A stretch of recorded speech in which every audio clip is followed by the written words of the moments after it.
Southern Tennessee Regional Health System. Pulaski is here to help you be well. Our mission is to make our community healthier, and we're your community hospital. We're committed to providing trusted care when you need it most. From wellness checks to emergencies, we're here for you and your family. Visit us today at southerntennessee.com or call 931-363-7531. When it comes to real estate, Haney Realty and Property Management is the team you can trust. Our extensive knowledge of the market and industry allows us to help our clients with any real estate need. We know how to get results. So whether you're looking to buy, sell, or rent, let us put our expertise to work for you. Call us today at 931-347-9150 or visit HaneyRealtyPM.com to learn more. Haney Realty and Property Management, your best friend in real estate. If you're looking for a new job, let M&M Staffing be your guide. With over 20 years of experience, we know how to connect great people with great opportunities. We work with over 80 companies, so we're sure to find the perfect job for you. Our team is dedicated to helping you succeed, and our high customer satisfaction rate proves it. Ready to get started? Visit us at mnmstaffing.net or give us a call today at 931-347-4255. For over 50 years, PES Energize has been proudly powering our community in Pulaski and Giles County, Tennessee. We're dedicated to providing safe, reliable, and innovative services. At PES Energize, we believe that serving you is a privilege. We're here for all your energy needs. Visit PESEnergize.com. The Natural Gas Department of Pulaski is here to help you save money. Natural gas is safe, efficient, and cost-effective. It's up to 50 to 60% less expensive than electricity for home heating. Plus, it's clean and efficient, so you can feel good about your choice. Call us today for service or visit our website to learn more. Make the switch to natural gas and start saving today. When it comes to insurance, Winterburn & Associates Insurance is the team you can trust. We offer coverage for your home, auto, business, and more. We work hard to find the best policy for you at the best price. Our personalized service means we take the time to understand your needs and make sure you understand your options. We want you to feel confident and secure with your insurance policy. Let us make insurance simple for you. Get a quote today at winterburinssurance.com or call us at 931-363-8638. Southern Tennessee Regional Health System. Pulaski is here to help you be well.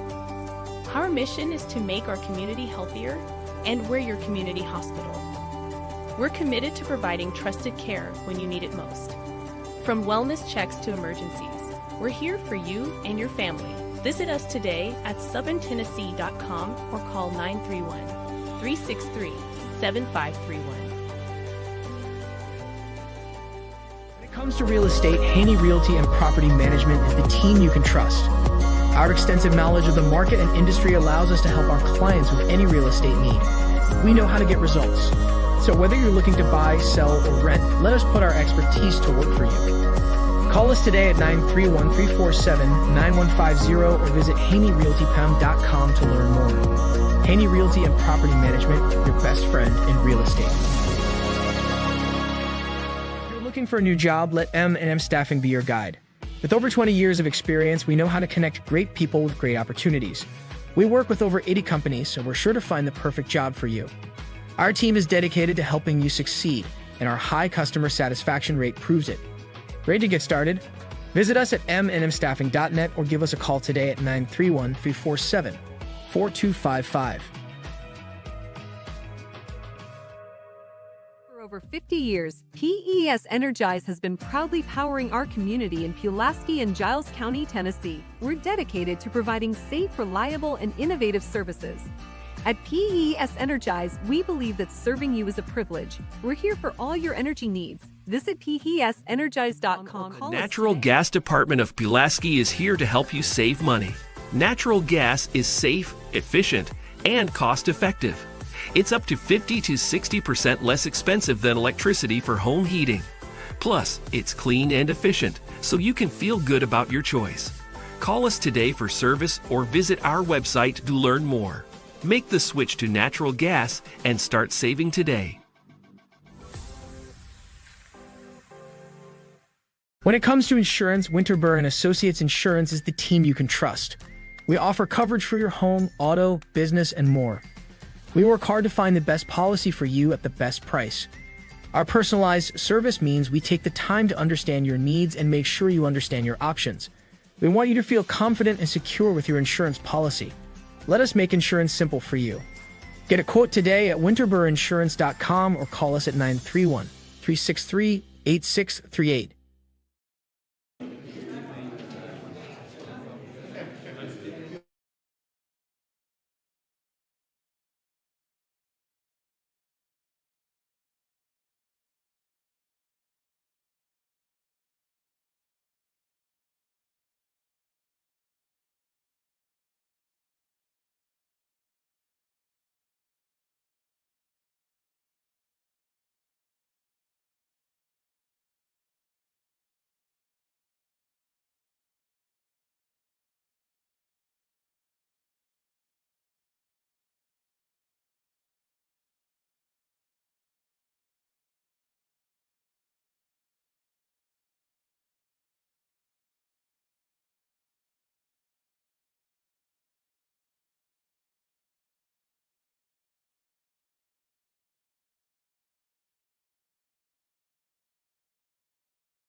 Morning. We're going to have to go analog this morning, back to the like 1990s, which is okay. I think Carol's actually smiling about that. So we'll do a roll call manually, and then we'll move forward. Thank you. Ms. Curry? Here. Dr. Lathrop? Here. Ms. Woodard? Here. Mr. Jones? Here. Mr. Wobble? Here. Mr. Wilburn? Here. Mr. Adams? Here. Ms. Guthrie? Here. Mr. Rising? Here. Mr. Hopkins? Here. Mr. Reed? Here. Mr. Savage? Here. Mr. Butler? Here. Ms. Jones? Here. Mr. Besson? Here. Mr. Baddour? Here. Ms. Brown? Here. Mr. Sutton? Ms. Goolsby? Here. Ms. Pruitt? Here. Mr. Brown? Here. 20 commissioners present. Okay, thank you. All rise. Giles County Court is now in session. Honorable Graham Stowe. Mr. Reed, will you lead us, please, sir? Lord, we thank you for today. We thank you for protecting us during the floods and the heavy rains. And Lord, we spent 5 months in drought. We prayed for rain. You sent it to us. You give it to us when you need to and when it's in your plan. And help us to be thankful for protection and watching over us and getting what we need to replenish the reservoirs. Lord, we just thank you for a good life that we have here in this county. We thank you for a beautiful county that we have, Lord, and the freedoms that we have here in this country. We ask you to bless our country, our state, and our county. Lord, we ask you to be with us as a group of commissioners. We have a lot of things that we have to think about and consider. We have infrastructure that is kind of getting into disarray, and we just ask you, as we have struggled for the last 2 years, to educate ourselves, and we just ask you to continue to give us more knowledge on what problems we have and what we need to do to solve them. And as we gain more knowledge, We ask you to give us wisdom to know how to use that knowledge, and may we do the things that are needed for future generations and not just be self-centered on our present generation and our present time. Lord, we just ask you also to give us help, and as we study for the things that we need to do, we are going to be divided in opinion.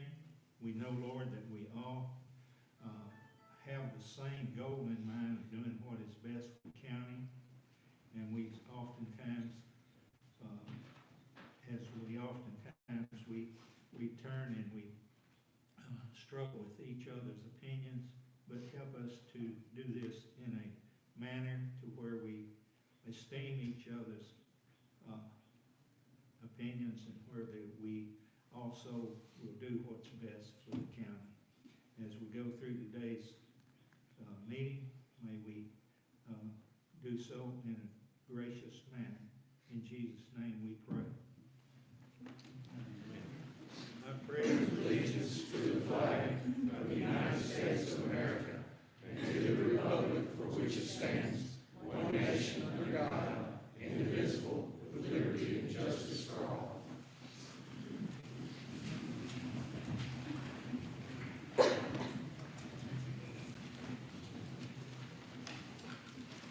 Okay, you all have the agenda. Are there any corrections to today's agenda? Okay, seeing none, we'll call the agenda approved. And I'll open the floor for a motion to approve the minutes. And a motion by Mr. Hopkins and a second by Mr. Wabelski. Are there any corrections to the minutes? Okay, seeing none, the minutes are approved by unanimous consent. Okay, I'm going to introduce Mr. William Bradford of United Communications to the podium, and he's going to bring his team up and introduce them. They've been working on bringing broadband to the northern part of the county, and they've got a poster to depict their work ahead. They're for serving all the customers that are on the Duck River electric system. So thanks for being here, United Communications and Duck River. Great. Thank you.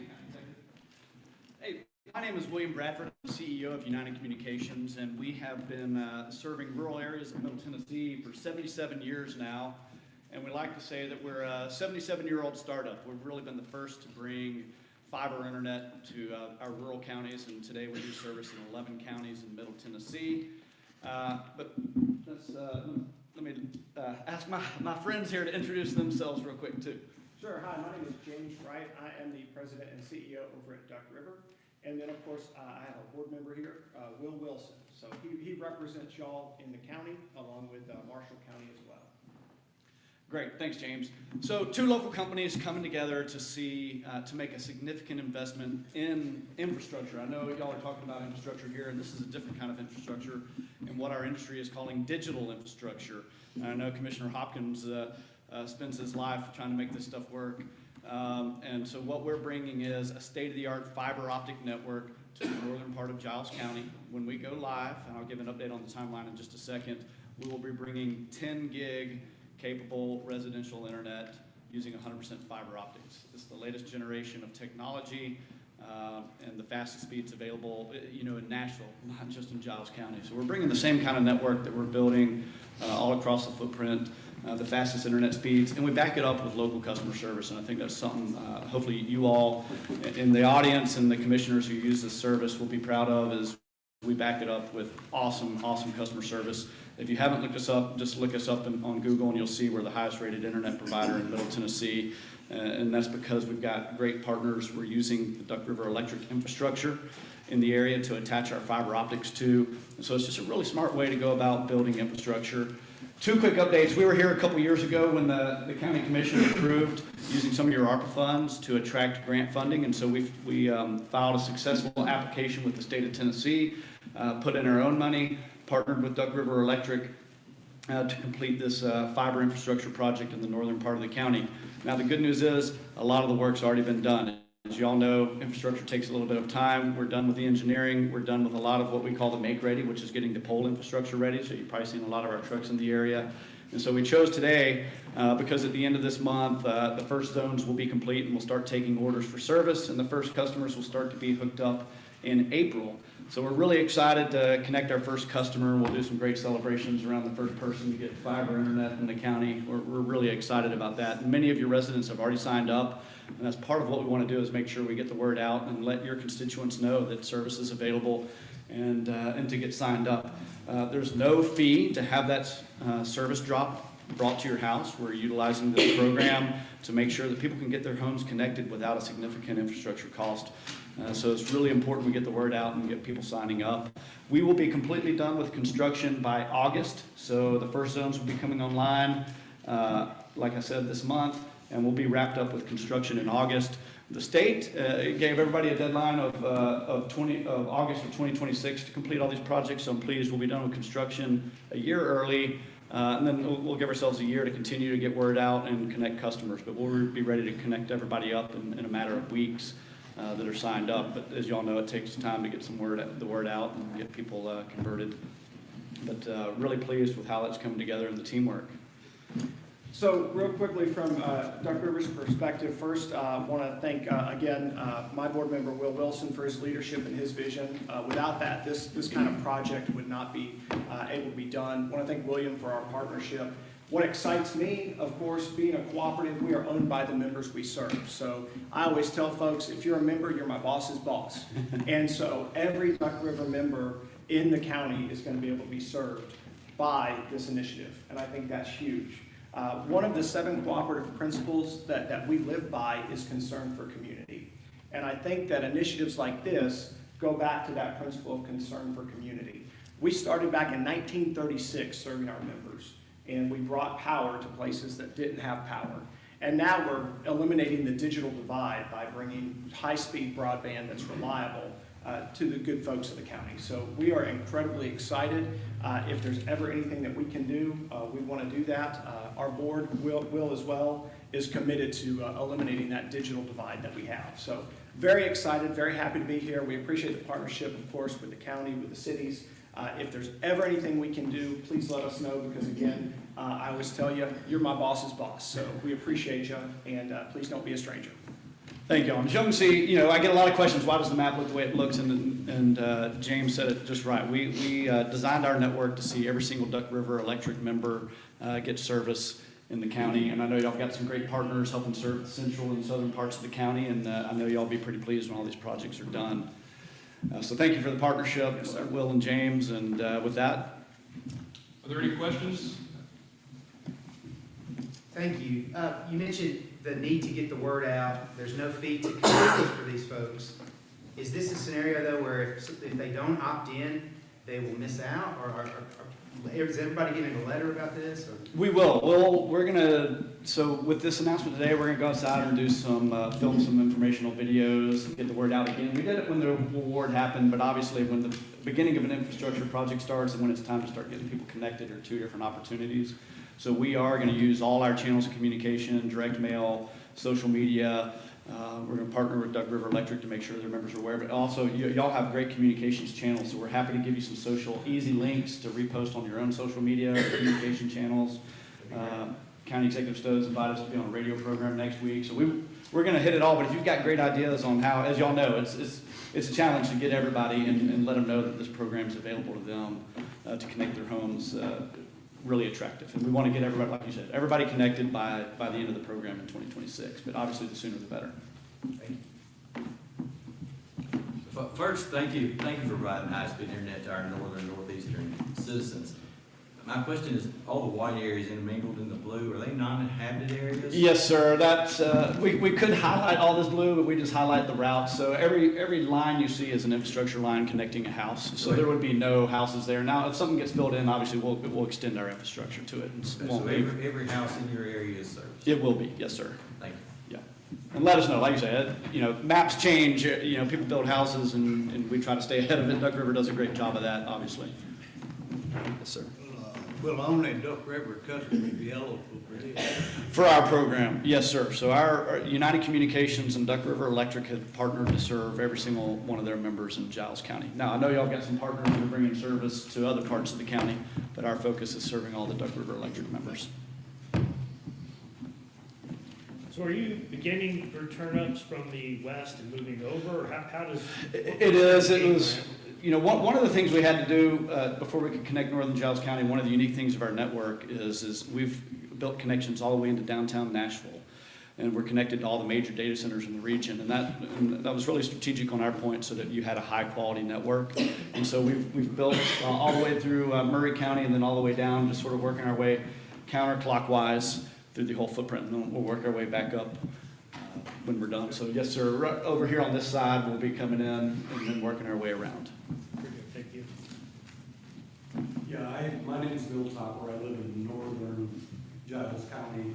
I have the United Communication Systems that I also have service with Duck River. What I've noticed is both of my services are really good, but there seems to be an integration problem between the two entities, because I have restraining cables that were placed on my power poles that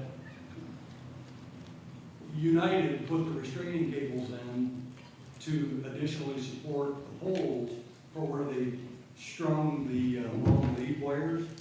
Well, the poles started leaning because of the length of the United cable was so heavy. Well, so I called Duck River because I thought they were responsible for restraining cables. And then Duck River told me, no, that's not our responsibility, that's United's. And then I had United come out, they looked at the cable, but I still have a problem. There seems to be somewhat of a feud between the two entities that I think leadership may need to address rank and file, because right now it seems like you got a fight with the actual application at present. You know, Oh, no, thanks for letting us, you know, James and I will take that back. If we can get your address before you leave, we'll be a good example to look at. I'll give it to you because I know probably where it is. didn't get You know where it is, okay. Both services are really good. No, thank you for that. I think, like you said, that's some of the kinks that just need to be worked out. Obviously, we'd be putting a support wire down is what that would be to support the additional attachments. But it seems like the rank and file, they don't like each other. Okay, I appreciate that. That's a good takeaway. Yeah, appreciate that. Thanks.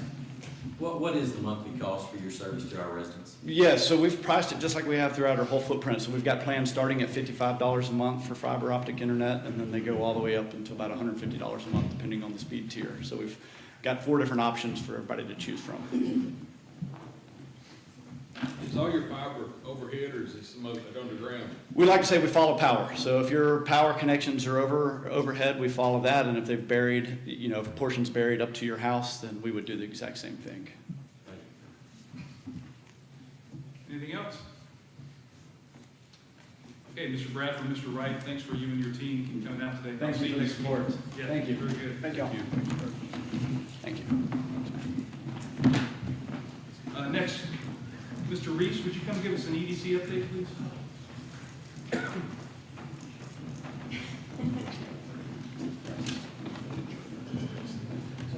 Good morning. So some of you may or may not have seen some unemployment data that came out just recently. The state of Tennessee was a little bit late getting the January data out, which when I look back historically has been the case because there's some kind of annual adjustments they make every year. But the number that came out just a few days ago showed that our unemployment rate in January jumped up to 4.4%. So that's the first time we've seen a print that high in quite some time. You'll remember it was running below 3% in the first half of last year. It was running in the 3.6%, 3.7% range in the second half. And when I looked into these numbers, the primary reason for the jump is because the total number in the labor force was adjusted down pretty significantly. So I've shared with you what those numbers were before. You know, for 2024, our average labor force numbers monthly total were showing around 14,700. And so they get the unemployment rate by taking the number of people filing for unemployment or claiming they're unemployed, and they divide that with that total number to get the rate. Well, for some reason, the January total labor force number dropped down to 13,000 from, it was almost 14.9 in December. It averaged about 14.7 last year. And so that was a pretty significant drop. And when I go back in the history that I have that goes back 10 years or so, I don't see any drops that big in month-to-month numbers other than the COVID period, which was obviously a little bit crazy. It looks like the annual numbers normally adjust in the plus or minus 500 range from December to January when they do kind of their annual true-up.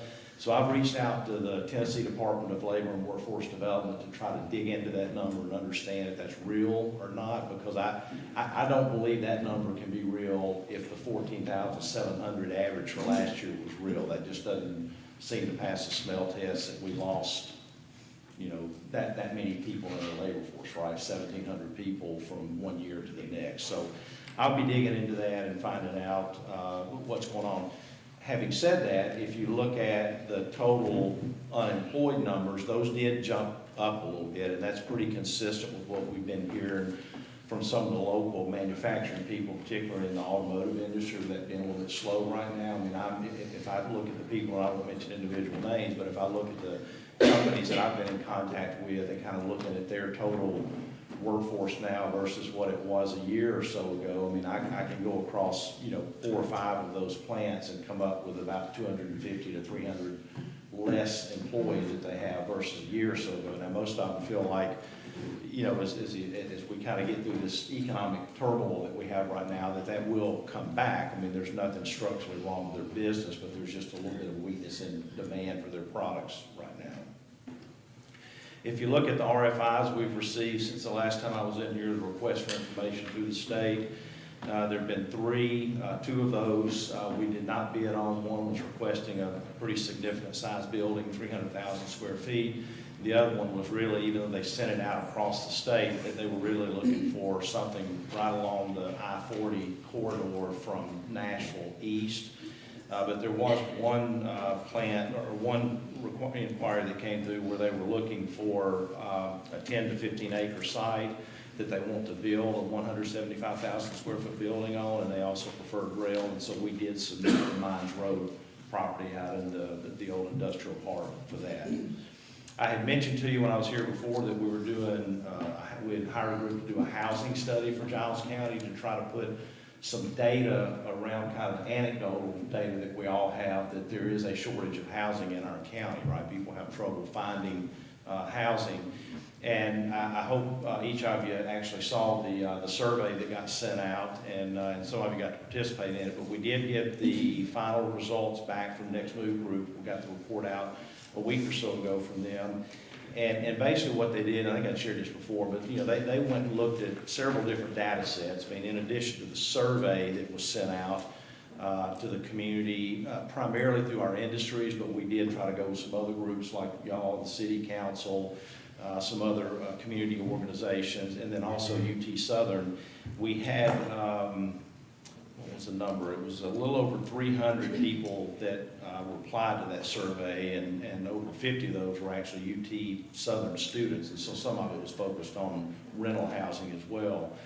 But basically the result of that, when they looked at kind of housing inventory data, some of the demographics in our county around incomes, population, projected growth over the next few years, and the growth numbers were pretty conservative, right? They were using like a 0.2% expected population growth over the next 5 years. And what they came away with, looking at kind of what need that would drive for housing versus the current inventory that we have, they basically concluded that over the next 5 years, we would need 727 additional housing units to meet the expected demand in Giles County. Of that 727, just under 200 of those were rental units, so they did separate that out. And the way they did the survey is the report is they did it in different price ranges, right? And so of the houses that they believe we need over the next 5 years, they estimated that we would need about 270 in the $200,000 to $300,000 price range, and a little over 200 in the $300,000 to $400,000 price range. So they did break it out. I've supplied in the email that I sent Ms. Wade this morning with my director's report, I also included a copy of the housing study, so any of you would like to see this, she can get that to you. Or if you have any questions, I'll be around afterwards, and if you have any questions you want to ask me or talk to me about that. Let me mention the site development grant update. We did open bids on the 13th. We had 3 different companies that bid on that project out there, and there was a pretty wide range of quotes that we got, all the way from $490,000 up to just under $800,000. And so the process is that the engineer with Barge Design Solutions will basically take those bids and do a bid tabulation to kind of look and make sure everything is included that we asked to be included in the bids. And then once that happens, we will meet and make a recommendation to the state on who we want to award the contract to. And obviously, you know, there were 2 of them that were, you know, toward the high end of that range, and 1 was an outlier at the low end of the range. And so, you know, as long as that, you know, meets all the requirements after the engineer goes through the bid tabulation, that's what we would anticipate awarding. We have to make that recommendation to the state, and then they, since it's a grant, and they come back and will approve that, and then we would award the bid. And it sounded like once we got started on that project, it could be done, you know, in relatively short order. They thought it would take maybe 3 months kind of thing to do that, weather dependent, of course. One last thing that I'll mention, I won't get in a lot of details unless there's some questions, but one of the things we became aware of recently through a social media post that Mr. Brown did, where he and Mr. Perdue and I went out and hiked a piece of property in the Dansville Industrial Park South. There's about a 127-acre tract out there kind of in the middle of the park that originally was purchased and divided off and thought it could be developed, but it's pretty hilly. It's where there's a water tower on top of the hill, so it's probably not very practical to develop that from an industrial perspective because of the terrain and the expense in doing that. And so one of the things we've been thinking about is, with it being that size property, could we maybe do something recreational with that, some type of outdoor? I know there's been some talk before about hiking trails and those kinds of things. And as a result of that social media post, I was actually, Mr. Brown and Mr. Dool were contacted, and then I've subsequently spoken with her. Savannah Jenkins, who's the public health educator at the Giles County Health Department, made us aware of a grant through the state, Tennessee Department of Health, and there's a couple of phases to that. One phase is you can get up to $50,000 to do kind of some planning and assessment for one of these outdoor healthy areas. And then there's a second phase where, if that's successful, you can actually come back and request up to $80,000 to do design and construction of a healthy outdoor space. And there's no match to that grant, so it would be, you know, money that would be funded through the Tennessee Department of Health. And so we are going to plan on, we're working toward submitting a letter of intent that's due by April 15th. One of the issues that we have is, by the time we became aware of this, there was some type of little community training event the Department of Health did that you were supposed to go to be able to go down the path of applying for this grant. But when I dug into the scoring of the grant, that counts about 10%, whether you had that or not. The other 90% is kind of on the merits of the project. And so on Friday morning last week, we had an Industrial Development Board meeting. That land is in the name of the Industrial Development Board now. And I got their approval to kind of dig into this and pursue it, and they were okay with us offering or submitting a letter of intent if we choose to do that and find out that that may be a good thing to do. So I'll share more with you as we move along on that, but I just wanted you to be aware that that's something we're working on. That's it, unless there are any questions. The 127 acres, is that in the county's name or the city's name? It's in the name of the industrial development. And that's the reason that the letter of intent submission would come under the Industrial Development Board. Yes, So sir. who would be responsible for maintaining this, assuming you got grants and this got done? Yeah, good question. I mean, it would, if we ended up going forward with that, I mean, we would certainly have, I mean, depending on the design of the project, right, a question around how much maintenance it would need, I mean, because you get into all kind of questions around, Correct. are you just gonna cut trails and people go out there and bike it and hike it, or are you gonna try to put restroom facilities? So it's hard to know right now what would be required from a maintenance perspective. If we did do it, I mean, obviously we would come back before this body before we move forward with anything, but depending on what we ended up doing, there could be some additional budget dollars that would need that we would need under, you know, maintenance of the industrial park, but it's hard to know what that would be right now. It really depends on what we ended up doing. Thank you. And we would also, my idea is we would also look for, private partnership kind of opportunities for that as well, because one of the things, if we go forward with a study on that, one of the questions in my mind is, is there enough land there to do something that would not just benefit people in Giles County, but could be significant enough that it might cause people from surrounding counties to want to come in and use it? And if that was the case, then obviously that could drive some tourism dollars, and it could be that we might ask some local businesses that would benefit to help, help fund that or maintain it. So there's a lot of options we could look at. Thank you, sir. You're welcome. Do you have any update for us on exit 14 property? Nothing other than what I shared before. Based on what I'm hearing now, I would still expect that land to go up for auction in the June, July timeframe, sometime mid-year.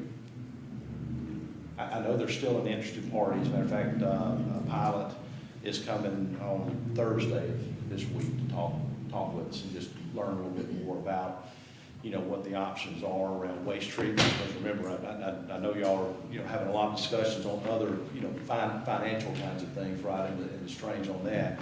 But one of the things that we do have to solve, if the development goes forward out there, is how we're going to fund waste treatment.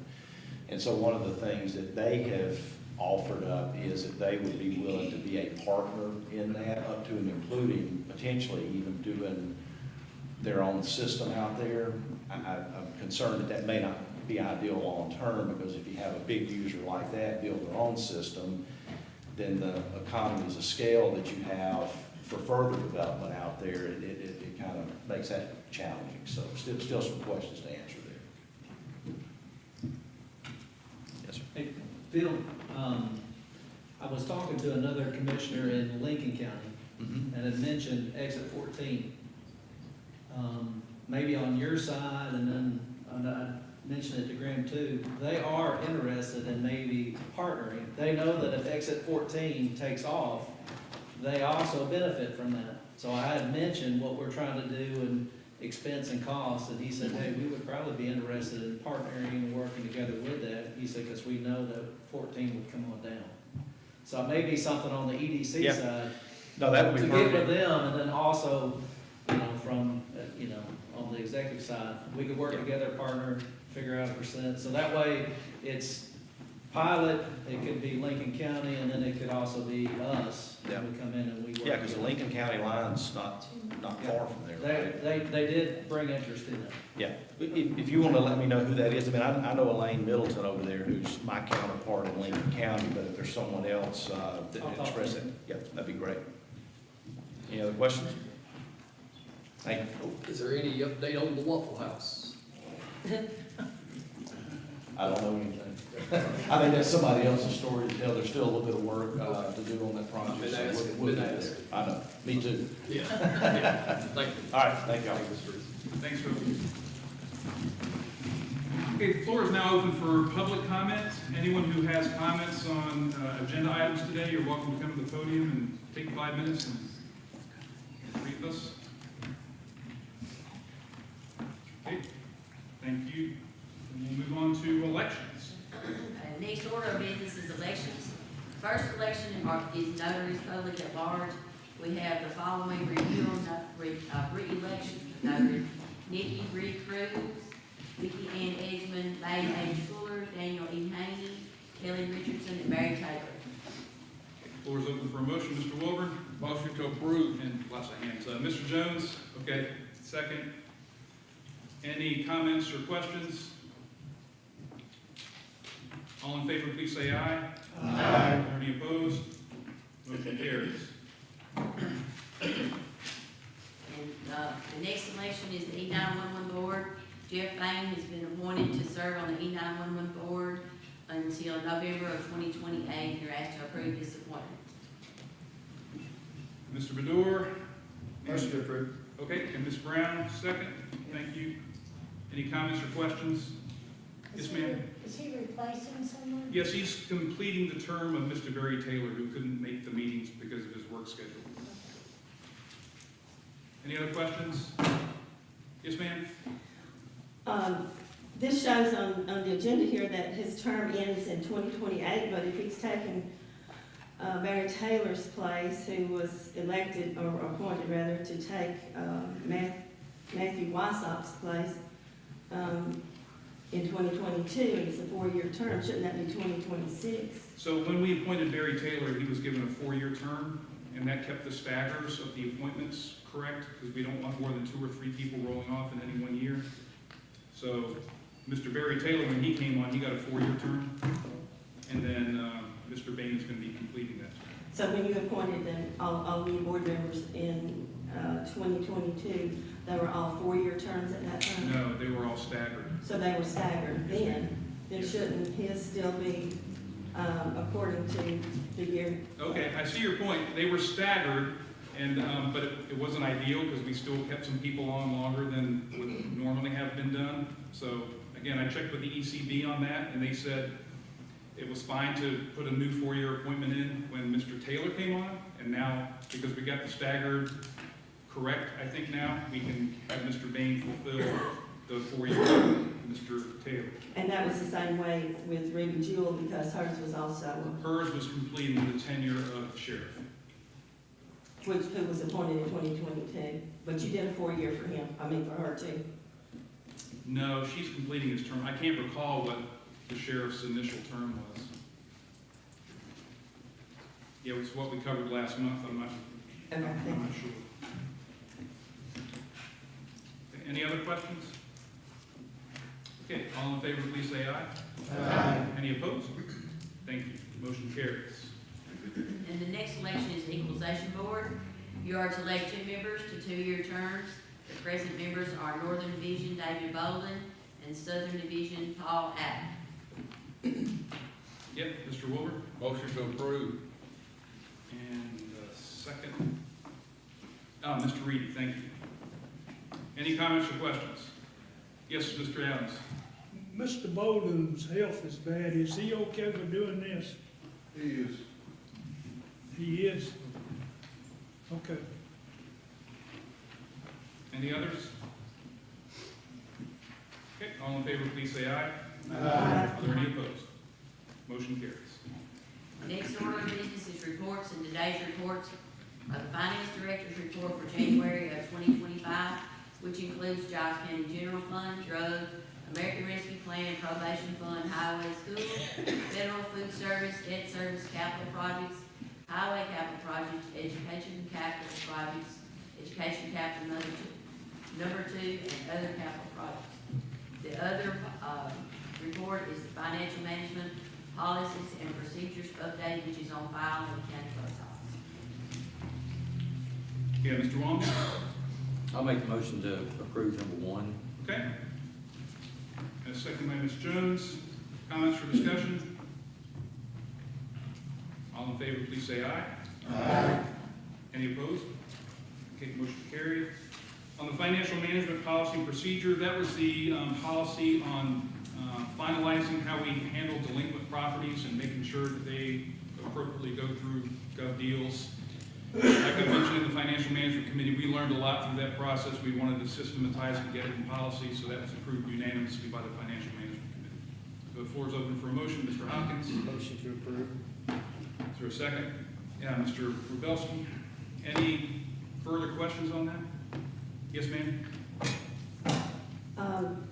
The change will that actually be included in Carol Wade's minutes so that it's referred to, so that it's a public record? It's a public record. It's part of the financial management policies and procedures. But to show what we were voting on today, shouldn't it be clarified in Carol's minutes? We should have had a copy in here with ours. Well, I'm doing it consistent with all other policy updates, just like the personnel manual update. I mean, we don't send out copies of every change to every policy proposal.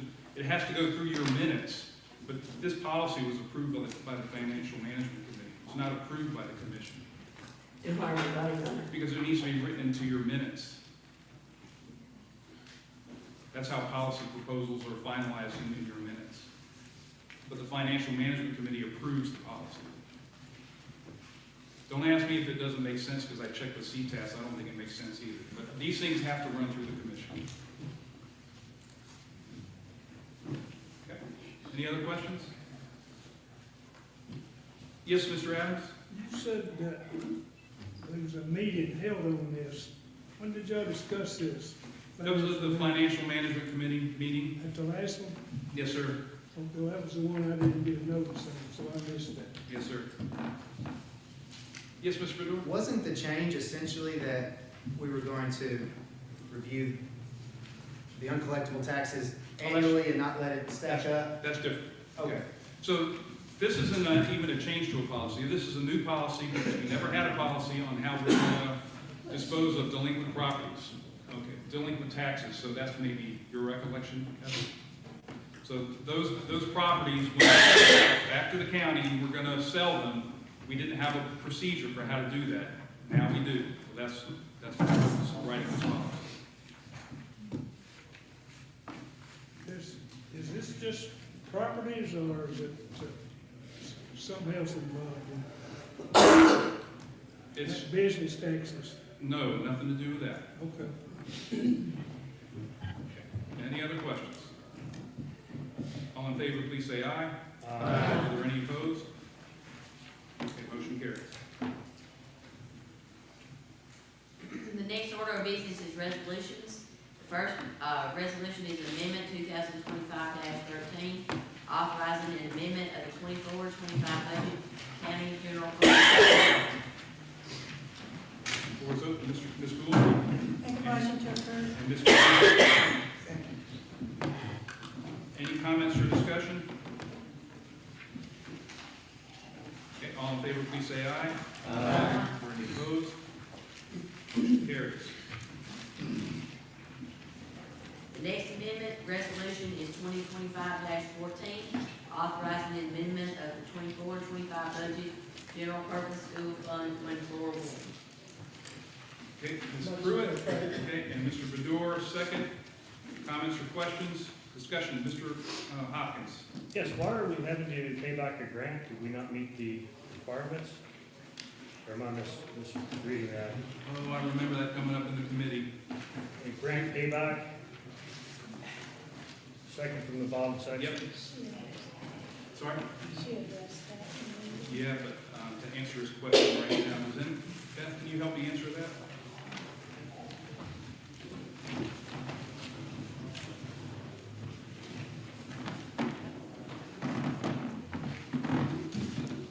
Mr. Hoppe, what was your question? Why are we having to pay back a grant, the spark grant payback? Normally grants are, you get the grant, you're approved, it's yours, we're paying this back.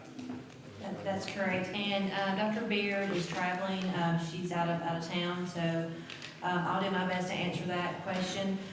This particular grant, the funds were put into our account from the beginning, which most grants are considered a reimbursable type grant. These funds, so we did have possession of those funds. They weren't fully executed before the grant period expired, and so therefore the state is recalling the remaining of those funds. So we didn't meet the requirements of the grant? Correct. Okay. Before you walk off, the one above it, pre-K, so we're, again, pulling money out of instructional supplies and materials to fund travel? Is that accurate? Am I reading it correctly? That's correct. Okay, thank you. Any other questions? Okay, all in favor, please say aye. Aye. Any opposed? Okay, we have one Mr. Hopkins. Thank you. Were there any other opposed? Okay, thank you.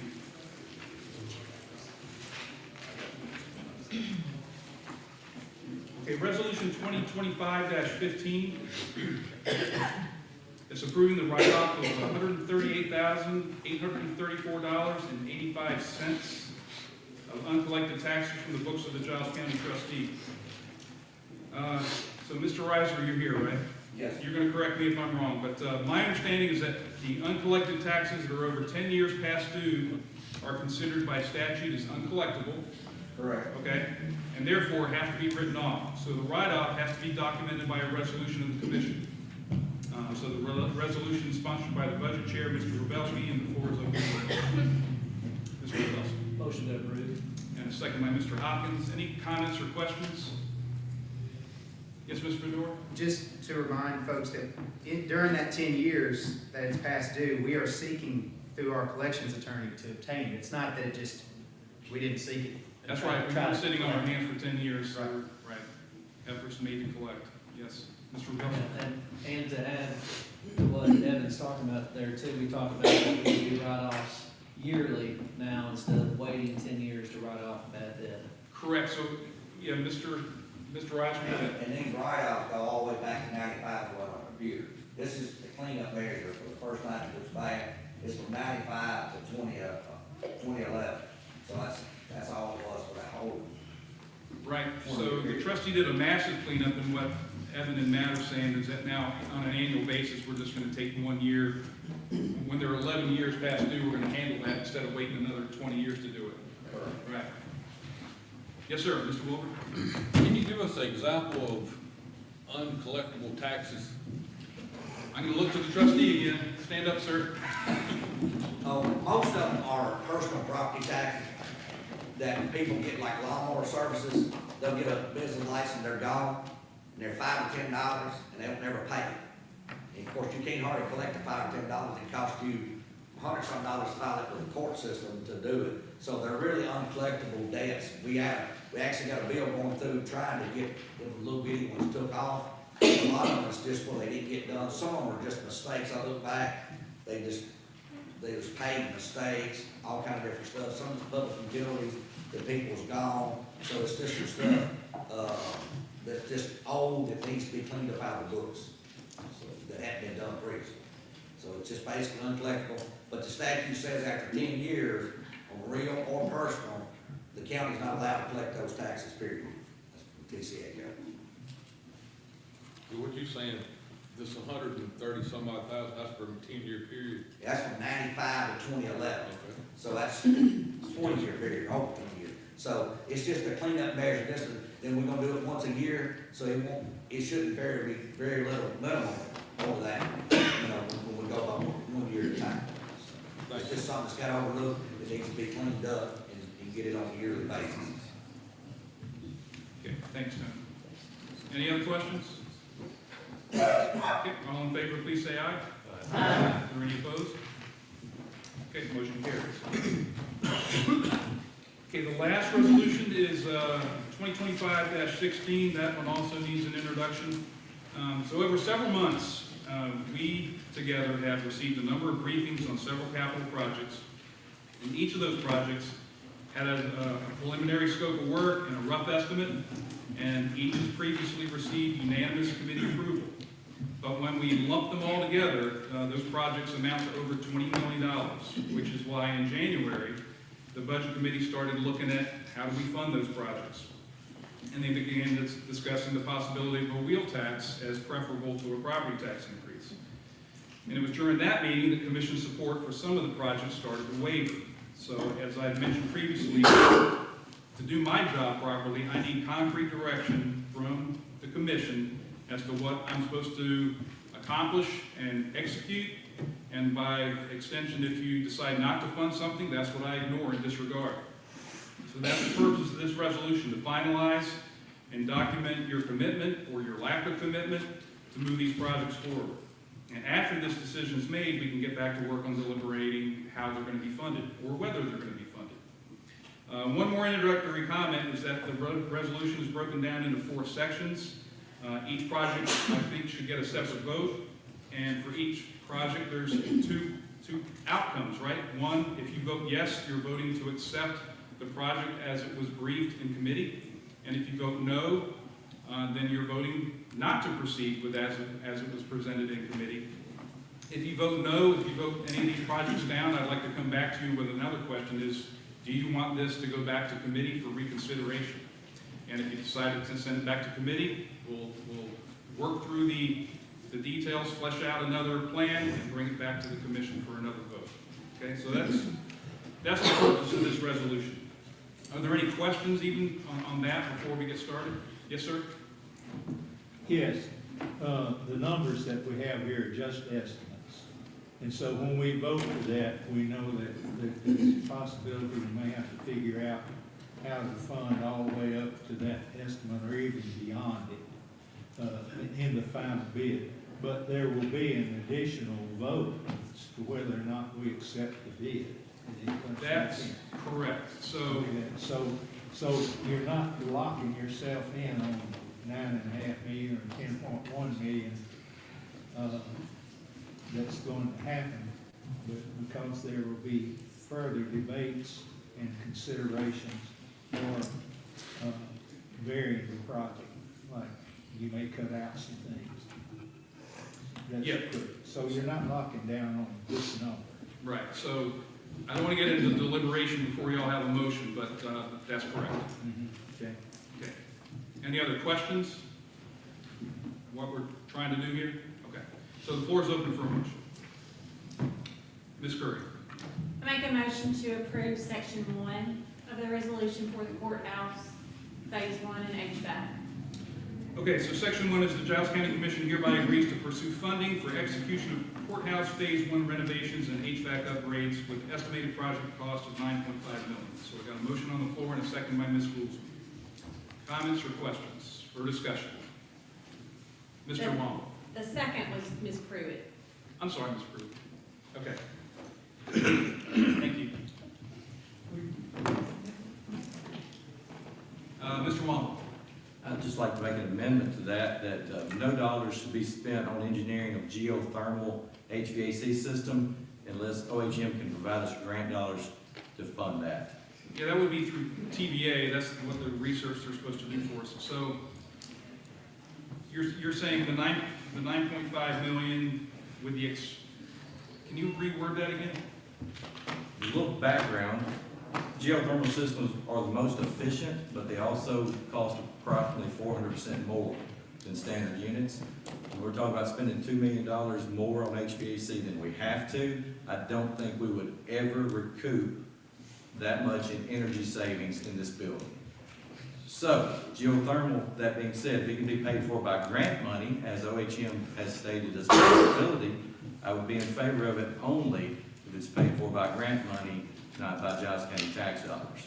So my amendment was that no money should be spent on engineering of geothermal systems unless and until OHM has provided us a path for grant money to pay for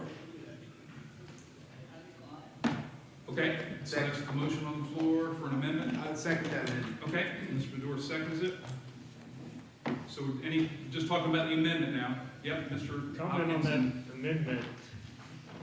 My question is, so if they have to engineer it to figure out what the cost is, to figure out if they can get a grant, that's not allowed under your amendment? Because I want to be able to look at every option, and if they have to engineer it, we've just said, no, you can't engineer it, and we can't get a quote, so we can't get a, that's what I'm concerned about. I'm fine with, if it's overly priced, yeah, I agree with you, don't do it. But I want to be able to have the option to get the pricing and look for the grant. Can I suggest we look at no money to execute an HVAC upgrade using geothermal? I mean, because he's right. Do you want to look at it as a proposal? I follow your train of thought, but also know factually that it's going to be 400% more.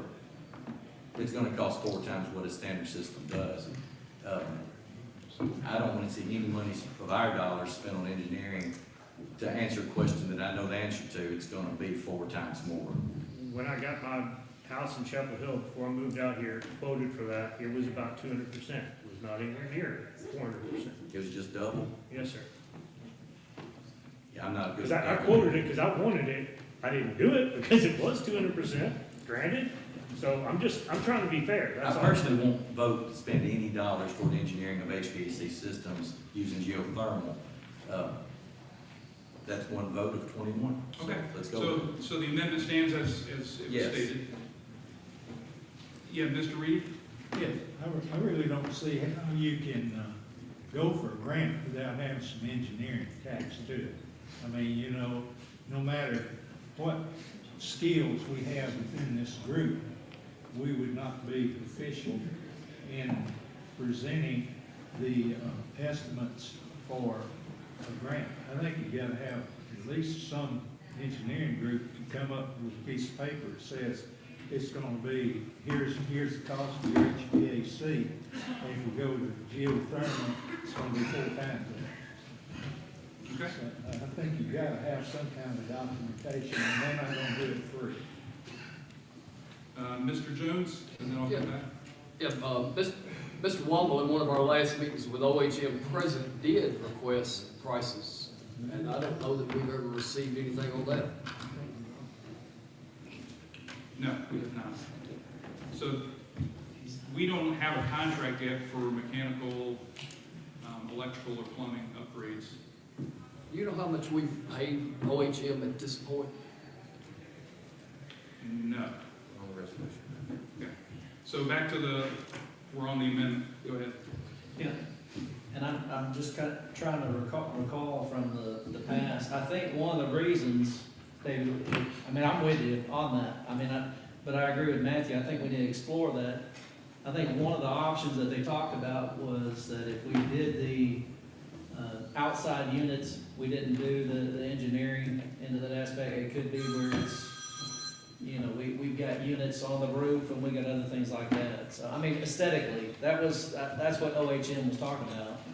So all I'm saying is, I don't want to take that off the table, but I think kind of like what Matthew was saying, it may be where we know we can do that. And so we're just going to be looking at units or things like that too, so. Okay. Ms. Jones? David, I'm wondering if you might consider saying, not just from OHM as far as the grant is concerned, but from any other source that we can get grant information, not limited to OHM, bringing us the information. And I know the last time I checked, OHM had been paid in this term $254,000 approximately. And that of course was for courthouse and ambulance services, but I don't know how it's broken down exactly. Just in response, I've left this open. If OHM wants to pursue these grants, it's time they start working for us a little bit harder. Let them pursue these grants. If they want us to spend $2.5 million to heat and cool this building, let them pursue the grants they discussed. If they pursue the ground, I'm fine with them pursuing the grants. But not just limited to them. Well, what I Well, have the ones that are amended gonna is gain. exclusive of OHM. It's just no money to be spent on engineering of geothermal HVAC options. And that's pretty all-inclusive, isn't it? Unless OHM can provide us with the grant money, which they obviously brought up that they could research grants. Yeah, and that would be through TVA. Yes, Mr. Wolf. Just for refresher of what all this upgrade is, on just $9.5 million for the county commission and for the public information, what all of that include? Okay, I didn't bring the breakdown. Matt always seems to have it available, but I'm doing this from memory. It's the structural upgrades down in the foundation. I've got it right here if you want. You want to roll with it? Go ahead. So fire suppression alarm was 2.567 million. Windows and doors was 2.463 million. Structural repair was 580,000. Masonry veneer was 1.517. That comes out, if my math is right, 7.129 million. And then HVAC we had at 2.4 million, and then that's where it came out to be about 9.5. Yeah, thank you. Yes, sir. Any other discussion on the amendment that we have on the floor? Okay, so the amendment, I'm going to try to restate it and correct me if you want to make any corrections. So we're going to commit $9.5 million toward the project, but no money to be committed towards engineering of geothermal HVAC options. Unless they come can up provide the funding through grants. and through grants. Okay. So all in favor of that amendment, please say aye. Aye. Any opposed? No. Okay, so we're going to do a roll call. Ms. Curry? No. Dr. Latham? No. Ms. Wooders? No. Mr. Jones? Yes. Mr. Wong? Yes. Mr. Wilbur? Yes. Mr. Adams? No.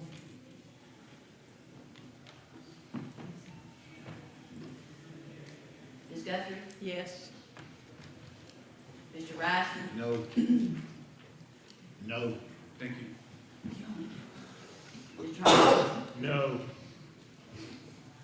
Mr. Reed? No. Mr. Savage? Yes.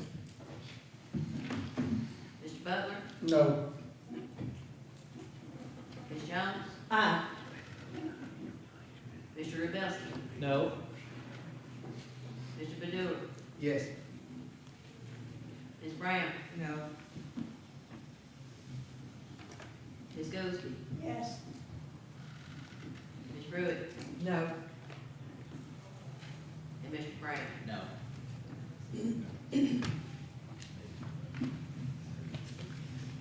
9 noes, 9 ayes, and 11 noes.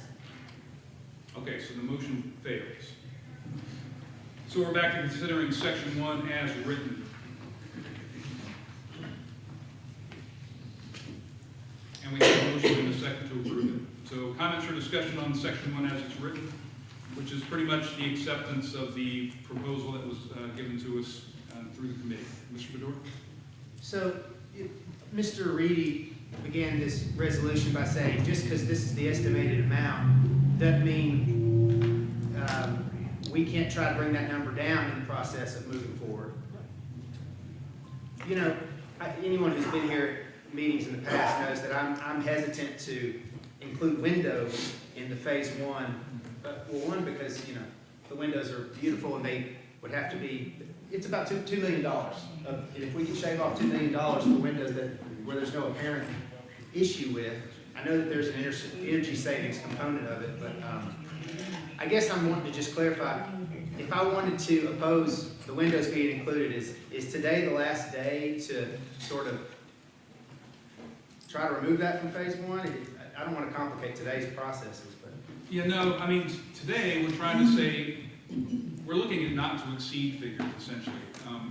We have a proposal that was estimated, and it is a rough estimate, 9.5 million. There's a lot of unknowns still.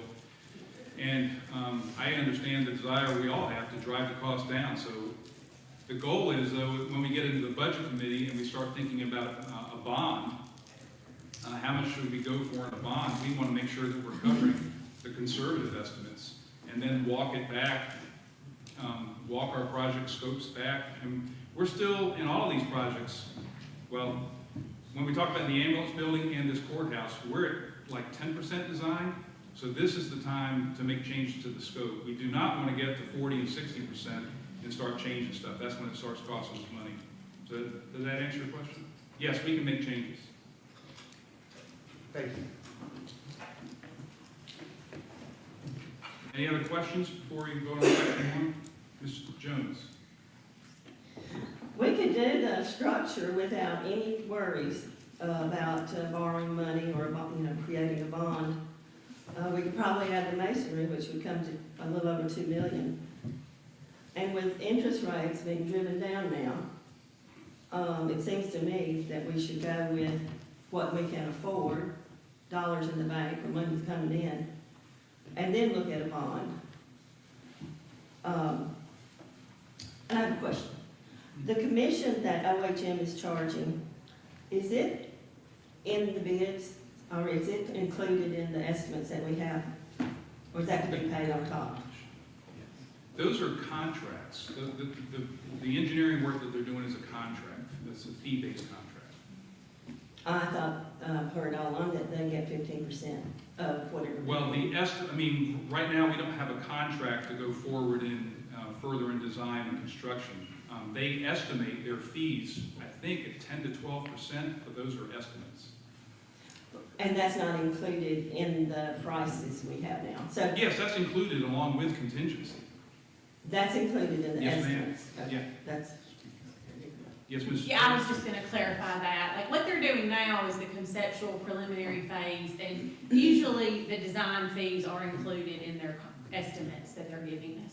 And I want to say it's a 12% contingency, and the contingency covers the unknowns as well as the economic unknowns. Okay. Anything else before we vote on section 1 of the resolution? Yes, ma'am. I want to make a motion take out the structural and masonry and, work on it first. So split out the structural and the masonry? Yeah, and then come back to the rest later. Okay. So there's a motion on the floor to amend section 1 so that we pursue the funding for structural and masonry upgrades. Is there a second? I'll say. Okay, second from Mr. Jones. Any comments or discussion on that, Mr. Bedore? Well, doing that would leave out fire suppression, which was the whole topic that prompted courthouse renovations at all. I sure hate to see fire suppression not included, and, you know, if we're gonna do fire suppression, when they're knocking out walls and running pipes, the HVAC is also an appropriate thing to do. I think there are opportunity costs in this case to limiting it just to structure and masonry. Okay. Ms. Jones, and then Mr. Goolsby.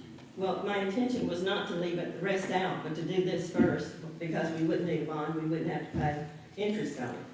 And then come back and do the rest, it'd just be in stages. And I don't believe masonry and structural is going to affect, now maybe Commissioner Womble can speak on this, but I don't think it's gonna affect, I don't think you're gonna have to tear out any of that particular part of the build, doing fire suppression, et cetera.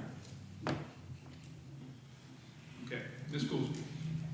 Just clarification, sorry, clarification. We talked about this at the meeting. Beth may answer. Okay, so if I vote yes for this, right, 9.5, that's not saying I'm automatically getting a bond for the 9.5.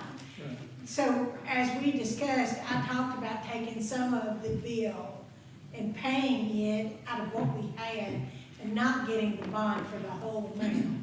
And we still can do that, correct? Right. That would be usually in a committee setting we would do that. Right. What I'm asking for, I mean, you're welcome to make amendments, but what I'm asking for is vote it up, vote it down, or send it back to committee. Right. But right now, if we vote number 1 up, when we get back to our committee, we can then sit back and say, you know what, I think we can afford the structural and the outside, and we can pay that out of our fund balance. That's when we get into funding deliberations in the budget. And not take a bond for that. Okay, so. That's what I'm clarifying. Okay, Mr. Rubelski, and then. And my understanding with everything is if we pass this 9.5 million, we will take a bond out. It's just a matter of the percentage of, so whether it's $10 million bond or whether it's going to be $20 million bond. So when you look at everything that's on here, and I just want to kind of reiterate things a little bit too.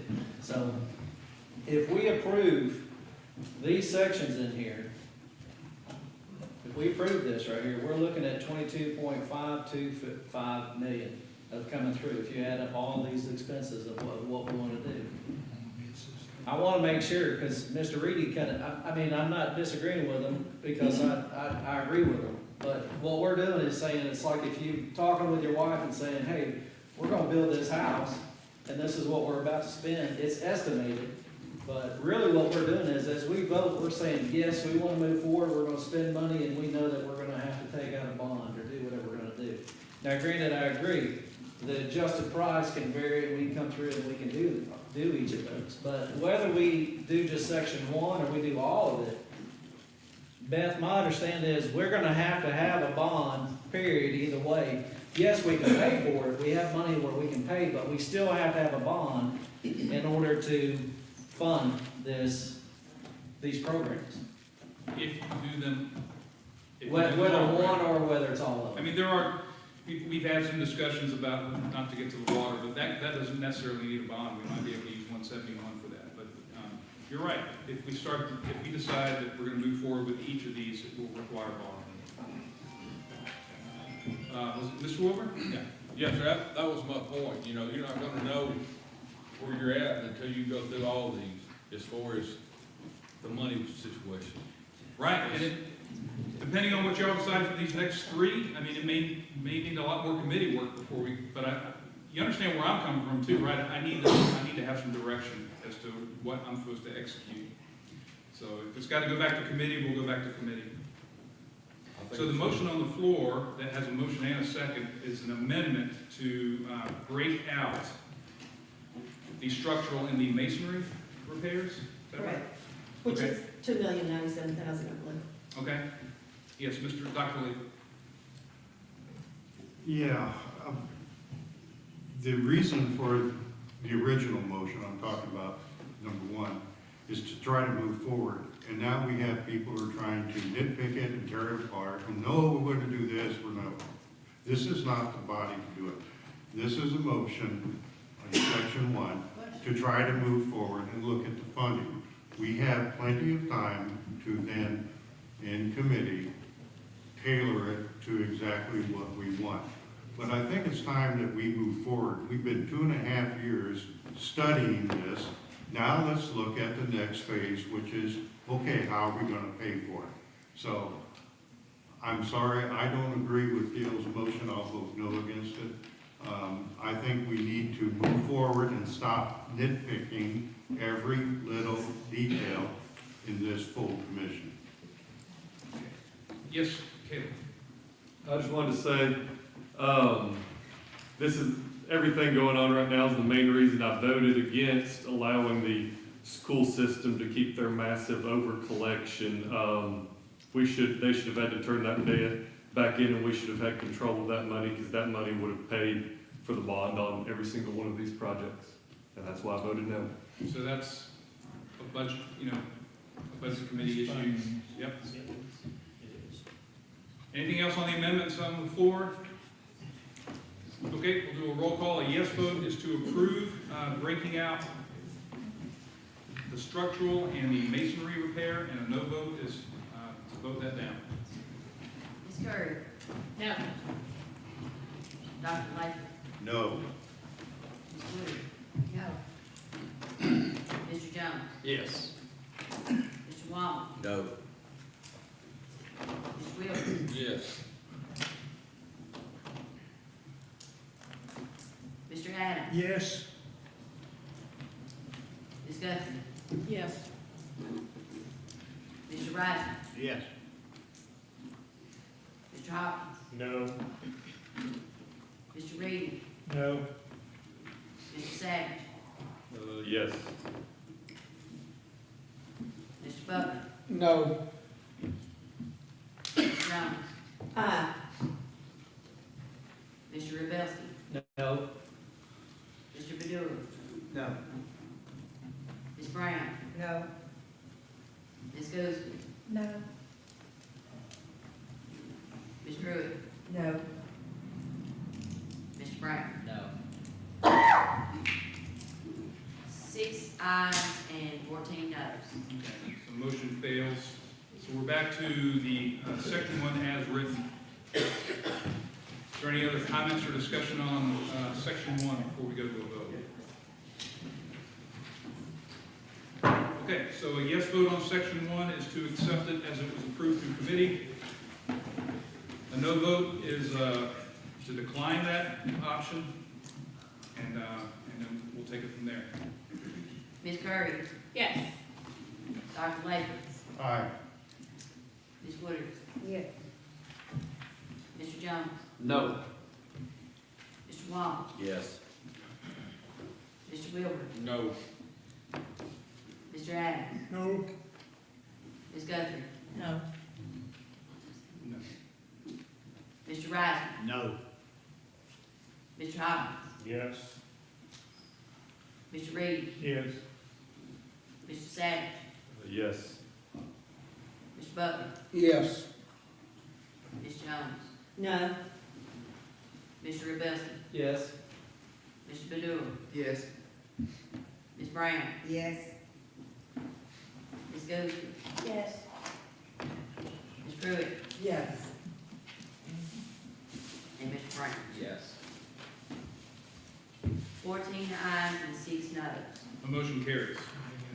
So again, the next step for that project is it will go to the budget committee. And if there's any more tweaking to the scope of work to be done, then the budget committee will make that recommendation to go to the building committee. Okay, section 2 is now on the floor. The Giles County Commission hereby agrees to pursue funding for execution of the ambulance building with estimated project cost of $10.1 million, and the floor is open for a motion. Mr. Bedore, and a second by Mr. Rubelski. Okay, comments or discussion on this one, or amendments? Mr. Hopkins. Comment that I've been talking to CTAS about this and found out that we may have options to work with the city for funding on this and not fund it all ourselves, because supposedly at some point in time, the city should have been responsible for giving us authority, signing something giving us authority to provide ambulance service within the city.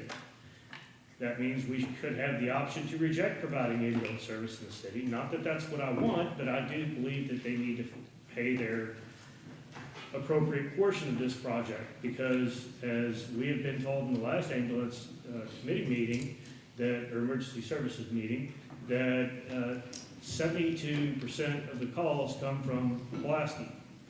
So as the county as a whole is paying for all of that, that seems somewhat unjust to me. Also, there is currently a bill for CTAS. I couldn't find the bill and they couldn't reference it.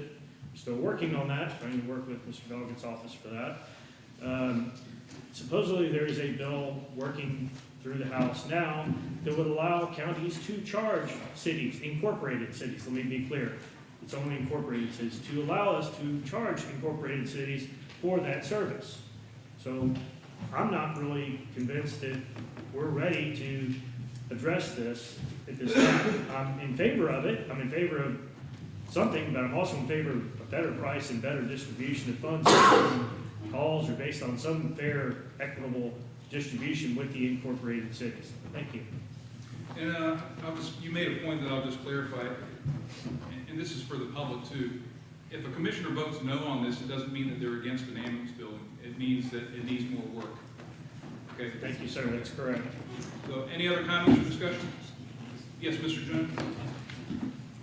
Yeah, as a lot of people know, I have researched some on the internet, and I have found several buildings within just a couple of 100 miles of here that are extremely nice. They're within codes, as you pointed out in our last meeting. They are within codes, and they are far less than $2 million.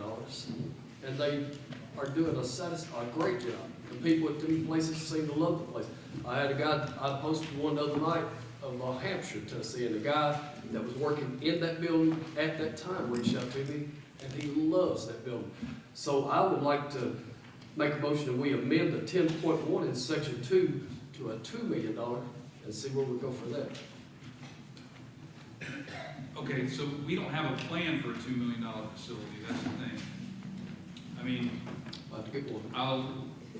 I understand your amendment, but, I mean, basically you need to just vote no, I think. I don't think we can, if you give me direction to approve a $2 million building, we don't have one on the drawing board, so basically we need to go back to the drawing board. Do you understand that? Do you want to keep your motion, or do you understand where I'm coming from? Looks like my motion's gonna fail for lack of a second. No, I got a second. Okay, so there's a motion and a second to pursue funding for execution of an ambulance building that's not designed with an estimated project cost of $2 million. And we have a motion and a second. Yes, Mr. Savage. That's like committing funds to a project that doesn't exist. That's what I just said. That really doesn't make any sense. I understand the premise of wanting to lower costs, but you have to have a proposal to vote on for said costs. You can't just throw a dollar figure out. I would also suggest just voting against the resolution. Let's take it back to committee and we can work on some more Yeah, ideas. let's work through this amendment, we'll get back to that. Yep. Any other comments on the amendment? Okay, we're gonna have to do a roll call.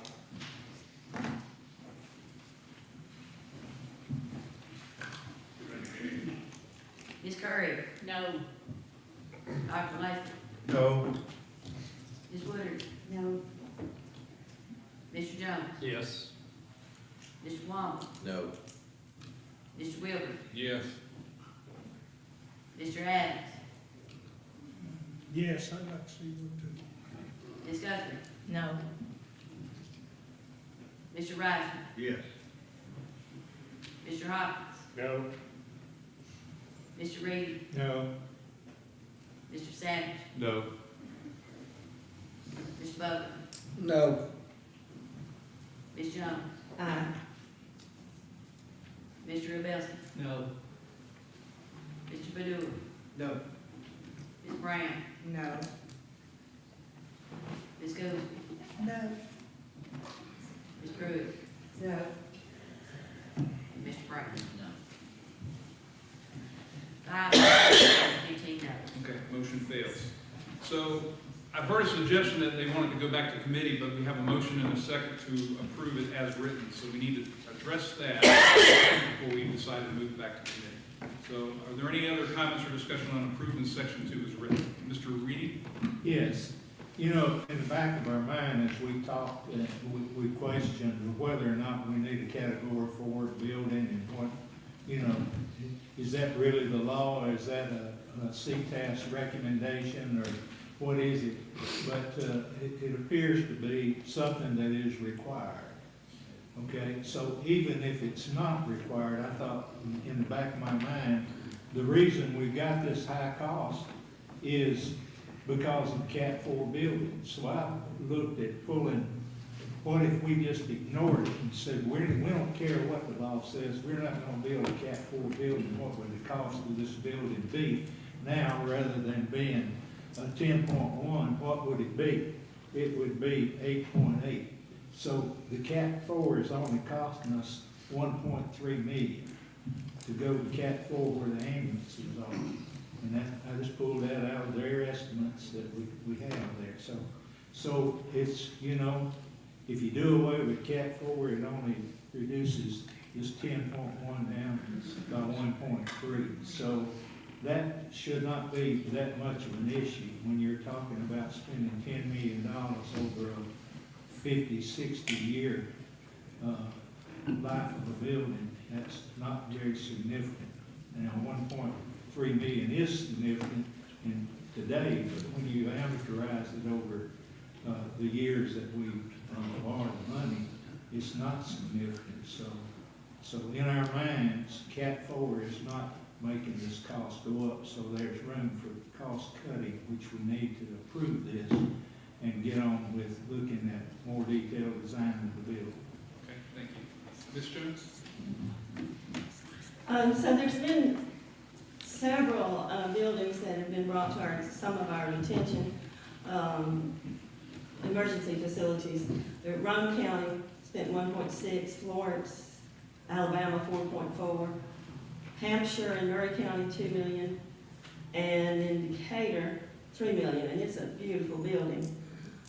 It's not just Tier 4 pushing the cost up, or not, and I think there's some questions about whether Tier 4 was overused in some areas, but what's pushing this up really is the 19,000 square feet, which is just ludicrous. Where were the parameters when the design firm went in to design this building? Did we just say, was just whatever, or I mean, 19,000 square feet, think about how large that is.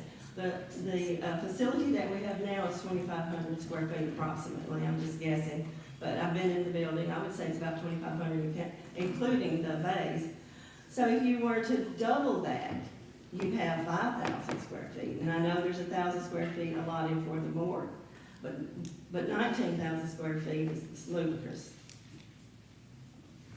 Okay, I'll just point out, everybody's got opinions on the size of the building.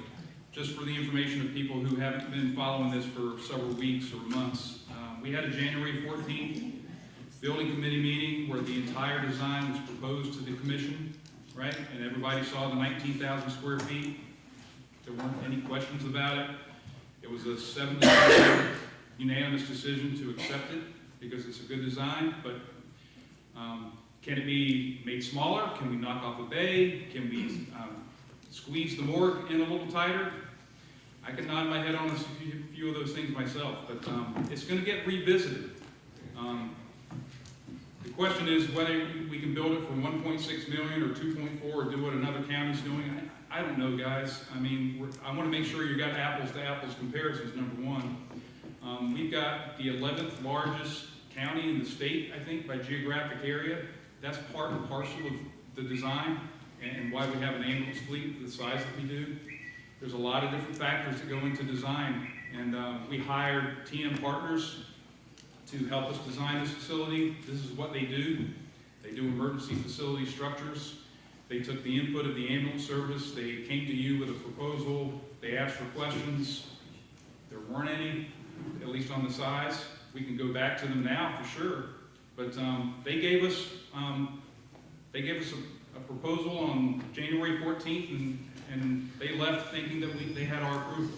But today is where we're going to give another verdict, and if you decide you want it to go back to committee, we can do that. But I just wanted to make sure you understood and the public understood. On January 14th, the whole building was outlined, and this didn't blindside anybody. And the price tag blindsided us for sure. Go ahead. Yeah, that's what I was getting at, as far as the 19,000 square foot, it all looked good, you can do it for $2 million. Yep. But you can't. Right. So it's gotta be scaled down, something's gotta happen, in my opinion. Sure. And, you know, it's always said, well, you're never gonna build it any cheaper than you can now. But if I'm building a house, am I gonna go ahead and build two? Probably don't live with one. Yep. I mean, we're learning something every day and every week. I mean, you make your votes with the knowledge and the information that you have, right? All I'm saying is on January 14th, y'all were unanimous in approving this. Today, you may not be, because you have some new information. You want to do some additional research and study. I concur. There's another hand up. Mr. Woodard. Yes, I think when, in the meeting, they were building for growth, and also a more added that we don't have right now, and more, space, living quarters or whatever, when they have to stay all night, so that's the reason it's larger than what we have now, because we're gonna grow and we're gonna need more, so why not build it now and wait and try to add on each time? Thank you. Any other, before we vote? Mr. Jones, just a moment, I'll get Mr. Bedore first and I'll come back to you. Mr. Bedore? Just to say, I made the motion so that we could have this deliberation in public. It's not that I like the $10.1 million price tag, and it's not that I'm not going to advocate to bring that down as we move forward. But I mean, I think it may be helpful to remember that we approved $8+ million to renovate Bridgeforth Middle School. And while that's my alma mater, and I'm glad that we did that, Bridgeforth is not providing life-saving services to the county. This is a critical building. So I don't want to, yeah, we should try to bring the price tag down, but we should absolutely move forward with providing our emergency services what they need. Therefore, providing the citizens of the county, especially on the south end, who would benefit more from this. So I'd like to see it move forward. Okay. Ms. Jones? The fact that we have a large geographical area in Giles County doesn't mean that we need a large facility in the middle of the county. It means we need more facilities and smaller across the county. And when you spend that much in the middle of the county, which doesn't reach, the corners of the county, then you're hurting the other areas or the other possibilities of other areas getting funding for a smaller facility. And I do like what Matthew brought up. I don't believe this is ready to be approved today, because what Matthew brought up should be explored as far as the city of Pulaski and other incorporated areas being at least contributing to this. Okay. Anybody else before we go to a vote? Can't do members of the public, sorry. Yes, Brad. Yeah, in regards to what Mr. Hopkins brought up about being able to charge the incorporated areas and maybe Pulaski partnering with us on that, if we approve this today, there's nothing to preclude us in the future from negotiating with the city of Pulaski, or if that law does pass, those funds that we charge can go towards the repayment of the loan, correct? Correct. Right. So, and then also I wanna say, 19,000 square foot is a big building. I've lost access to the Google Docs, so I haven't been able to revisit it lately, but, just from my memory, I think there is some room that we can trim some things out of it and get it a good bit smaller. But, also we need to keep in consideration too, we're thinking about building, or the prevailing thought is building for right now, building for a small rural county. This building is gonna last us 50, 60, 70 years. That's the kind of building we wanna build that's gonna be here for a while. The previous building has lasted us 40+ years. We want this new one to last us that long. And I hope if we can get this pushed through and get this done and get the building built, I hope that a commission sitting here 50 years from now isn't complaining that we didn't build it sufficiently. Mr. Adams? I've been sitting here listening to this, and we're talking about what it's gonna cost and ain't gonna cost. We got a number 4 coming up on this thing, paper right here. It's about water. Right now, we don't need nothing any bigger than what we got, because we ain't gonna have water for it. We're gonna build some more houses, we're gonna run out of water. And the size of the county's got nothing to do with the population of the county, not really. But we can't build extra big just because we think it's gonna grow, and we know it's not gonna grow if we don't get some water in here. Everybody's sitting on their limit right now. So I can't see just, there's 21 commissioners here, and it's gonna take the majority of them to do something. Just because one committee, 7 voted to do it, what about the other 14? I think we need to think about a lot of things that we think to stand here and start giving money away for. Because it's harder to get money back than it is to spend it. Dr. Leach? Well, I'm going to go back to the beginning of this, that we've been investigating this for about 2.5 years. We've utilized and spent money for expert consultants in design, architecture, engineering, finances. I'm getting the feeling that some people think that we wasted our money in seeking expert advice because they seem to have more than the experts, or know more. I'm a little shocked by that, but given that the people that we entrusted our money to do these studies came up with this, I think we should pursue the plan. Yes, we have plenty of stop guards in it if we don't go forward and want to modify it, but they're giving us what they seem to think is a reasonable estimate of what the cost is for what we want to do. And my premise is we should, move forward, or just kill the project and we wasted money on studies. Okay, go ahead, Mr. Chairman. Yeah, I wasn't gonna say anything, but I will now. So just because we had some expert tell us that it's gonna cost us $10.2 million to do one here, even though counties around us have done them for less than $2 million, we're just supposed to smile and say, well, okay, here's the check. No, we're supposed to check it out. We're supposed to check. That is what our job is. Anything else before we go to a vote? Okay, as a reminder, a yes vote is to accept the project as it was proposed in the committee. No vote is to decline that, and if you all vote no, then I'm going to approach the subject as to whether you want it to go back to committee. So, again, a yes vote is to accept it as it's written. So we'll do a roll call. Ms. Curry? Yes. Dr. Latham? Yes? Ms. Woodard? Yes. Mr. Jones? No. Mr. Palmer? No. Mr. Wilbur? No. Ms. Mr. Adams? No. Ms. Guthrie? No. Mr. Rising? No. Mr. Hopkins? No. Mr. Reed? Yes. Mr. Savage? No.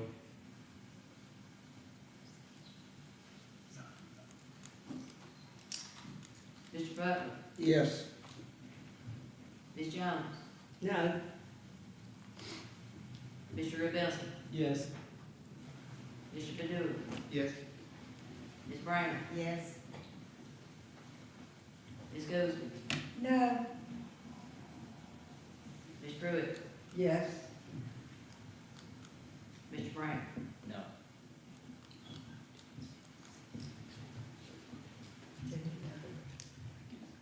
Nine yeses and 11 noes. Okay, so the motion fails. So now we'll take a motion to send this project back to the building committee. I make a motion, we send it back. Okay, and a second by Mr. Brown. Any comments or questions on that? Mr. Savage? I just want to say, I have a meeting next week on Monday with OHM to discuss possible ways to decrease the cost on the project. And I do still firmly believe that getting an ambulance service, a new building built is a priority and something that everyone here wants to do. We just need to get a better, more cost-effective proposal together. So I don't want anyone to have the takeaway from the vote be that no one wants this to be done. Because I believe everyone who voted yes and everyone who voted no does believe that a new building needs to be built that's better than the one that we have now. I just think that there are concerns over the $10.1 million price tag, and I believe those are valid. Well said, I concur. Thank you, Katie. Anything else? Ian, Ms. Schoolsby? I made this motion because I really believe it needs to go back and look at, due to the fact that we have actually, those of you that haven't been sitting here, we keep talking about 2.5 years. No, we have been talking about this since 2014. And I sat on that committee then, and we drew up the plans then. We need to go back to that kind of concept, and I think that's what we need to go back and look at. We need to get this where it's smaller. I think the 19,000 square feet is, I've looked at it, I've pulled it up, I've made all kinds of adjustments. That is why I voted no. Not that I don't think we need one. I voted yes for the one 10 years ago. We need a new one. We just need it to be matching our amount of money, if that makes sense. Yeah. I think we're near unanimity on this decision. Is there any more comments on it? Yes. I just wanted to say one more thing. If anyone here has any specific questions they would like me to ask, or any specific things they would like me to bring up, I'll be glad to, you can send me an email and I'll be glad to ask them at the meeting I have next week. Okay, go ahead.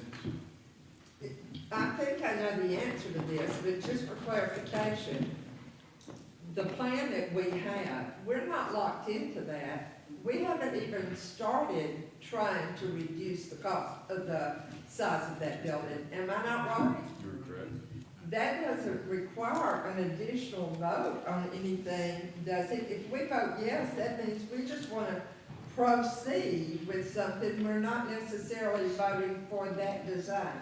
We want to go back to committee with it to revamp. Discuss. But would it have had to go back to committee? Well, if you all had voted yay on this, then that would have accepted it as it was proposed. For that size? I misunderstood that, but, okay, I get it. Okay, all in favor? Are we ready for a vote? We're just sending it back to committee or not? Go ahead. If Miss Judy didn't understand what she was voting on, do you want to change your vote? Well, I'm all about an ambulance building, and I'm all about moving forward. We have beat this horse absolutely to death. I thought my yes vote meant that I'm for moving forward, but I'm not locked into a $19,000 building. Yeah, we can revisit, I mean, if you want to redo your vote. Is it gonna make any difference? No. Okay. I say build at 19,000. Okay. Listen up.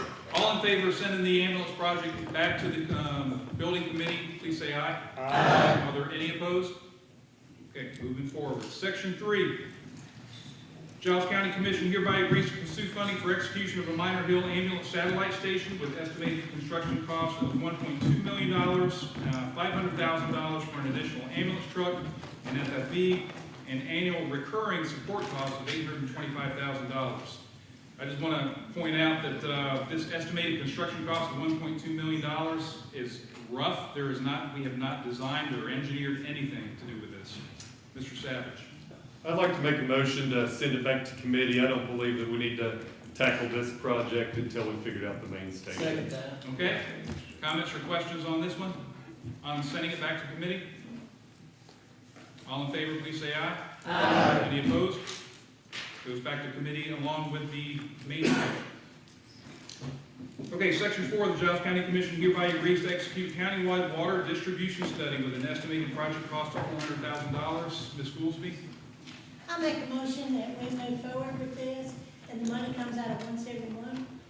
Okay, let's Can I talk pick about, it up? let's talk about that in the budget committee as far as where the money comes from, but I agree with you. But this is just whether we're going to do the study or not. I move forward, I make a Okay. motion to move forward. Second And a that. second by Mr. Rubelski. Comments or questions on this? Mr. Hopkins? So we want to spend $400,000 on something we know we can't afford. I think it's the wrong time to do this.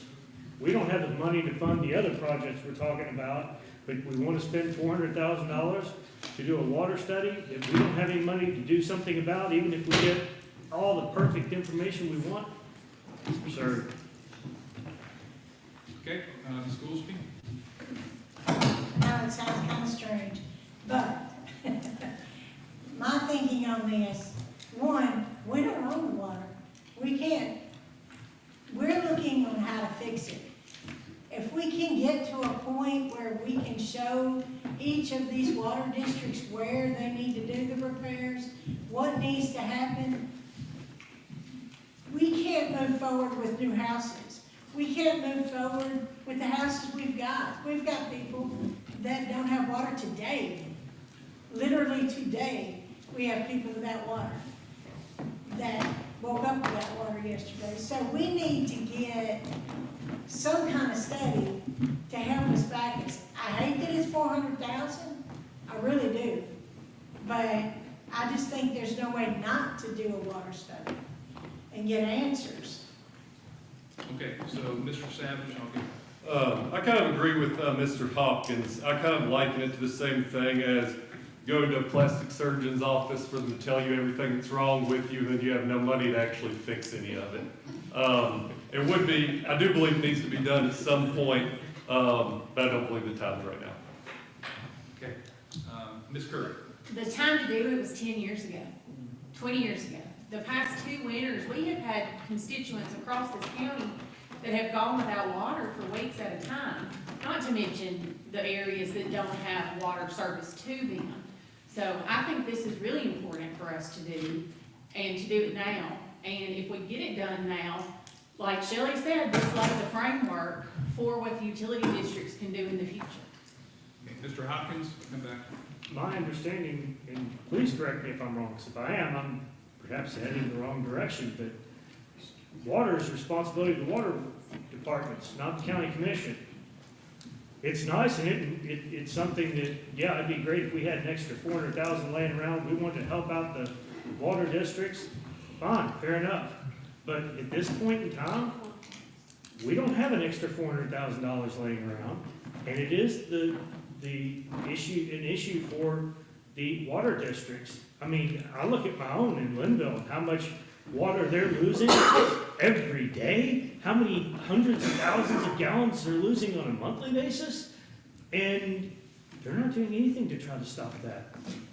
You want water? Get them to start doing their jobs, and guess what? We're not responsible for that. Go talk to the state, get them to tell them to do it. We don't have the authority. I wish we did. Thank you. I'll get you. Mr. Rubelski's next. And the number one need for all of this is water. And so if you were to ask me, everything upon this list, this water is the most important. And if we have to, I agree, you know, I like what Aaron said right there. 10 years ago is when it should have been done. We cannot continue to be dependent upon other counties to supply us water. We have to be self-sufficient in this area. And I think it's at all costs of what we've got to do. If we need to build another water treatment plant, we need to do whatever into that. We need to be self-sufficient. If not, we're on the backs of other counties and will continue to cost and everything else will continue to go up. I don't know why we wouldn't want to be self-sufficient. Mr. Jones? In Minor Hill, we've had, in the past, troubles with our pipes, and now that they're coming through, they're putting in the fiber optic, they're shaking the ground and busting pipes, so we have had a lot of issues. Over the last 2 winters, as you said, yes, we've had water issues. I do not see where if you spend $400,000 on tackling this issue of what they need, our people's down there right now, we've got some good people working in Minor Hill, they're working all the time, trying to improve what they already know is a need.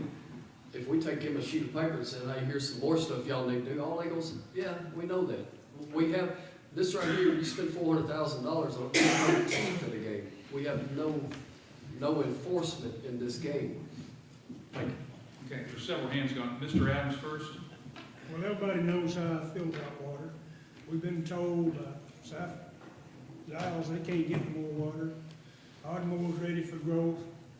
They can't grow because they can't get water. We got more houses being built every day, new subdivision going in.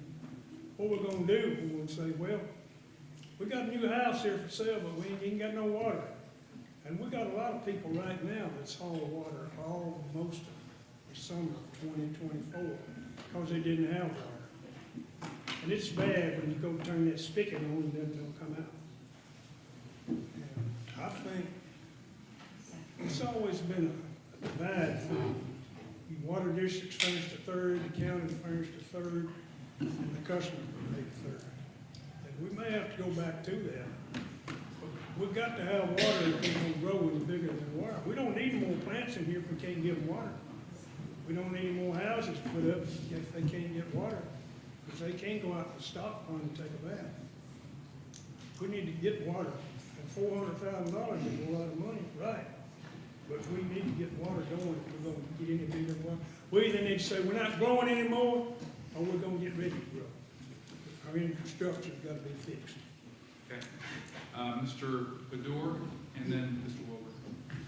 So I agree what Mr. Hopkins is pointing out, that, you know, the way that we're historically set up, the county is, quote, not in the water business. Agreed. Instead, historically, we've had it set up where these utility districts are really their own independent fiefdoms that we have no control over. However, by doing this water study, we're not just, as Mr. Jones said, giving them more information that they can't act on. This water study will help us identify specific areas that need to be upgraded first. That is information they don't know. You know, if they did have a little money on the side, they could do a handful of upgrades. They wouldn't even know where to start until we do this water study. But aside from the areas to upgrade first, we would also learn how the water flows if, for example, a new development is proposed. You know, I'm thinking about just a new subdivision, which, you know, to address housing. We would want to know on the front end, and we could know on the front end, if we added 50 houses on that hillside, would the existing pipe infrastructure be able to support that increased water usage? So to me, it's real valuable information. And I think we were also going to try to include answering all of our questions about Campbellsville Spring in this water study. To me, it's an ambitious, you know, we could come back with some real valuable information. There's Campbellsville Springs, but I think we're also going to ask these firms to give us their plan on wastewater at exit 14. So I think this is a necessary step, even though we know right now the independent utility districts wouldn't be able to run with it on day one and pay for everything. Ever. Okay, Mr. Wilburn, and then Mr. Reedy. Yes, sir, I wish everyone had city water that wanted it. But as far as doing a water study, exactly what is the water study going to do? That's not already provided. And is all the water districts, have you talked with them, asking them what their needs is to send water out to the other locations that don't have water. I mean, what is the water study, what is this $400,000 gonna pay for? Okay, so I'm just giving you my opinion. It's a good question. So the way as I've talked to the water districts, they know a lot. I think one of you all already mentioned, they know what their issues are inside their boundaries, right? What no utility district is looking at is countywide water distribution. And part and parcel of our system is Pulaski Water Department. And another part of it is recognizing that the counties to the north and south of us where we've gotten water in the past, they're growing and they're looking at shutting their spigots off to our areas as they grow. So a county-wide water study should ideally kind of look at, even though we're not looking at consolidating the water districts because we don't have the authority to do that, we could give them a county-wide master plan that says this is what you need to do that both serves your utility district, but it also serves your neighboring utility districts. Look at it more as a system instead of those individual silos of a water district. Okay. Now, each water district has their own engineering firm that does all their water distribution. Has that ever been talked to them? How could they communicate within each other to try to get all this stuff tied together? That's a great question too, because we've got 4 utility districts in the Pulaski Water Department. I think there's 3 different engineers all, looking at their systems, but none of them are looking at the county. One minor hill ran out of water because of limestone cutting us off. We got a grant to run a dedicated water line from Pulaski to Minor Hill. They said that's not in place now, and I don't know why. They said it wasn't completed to get that in place, but the grant was paid for, it said it was done. And I think that may be an engineering question to ask why that hadn't been.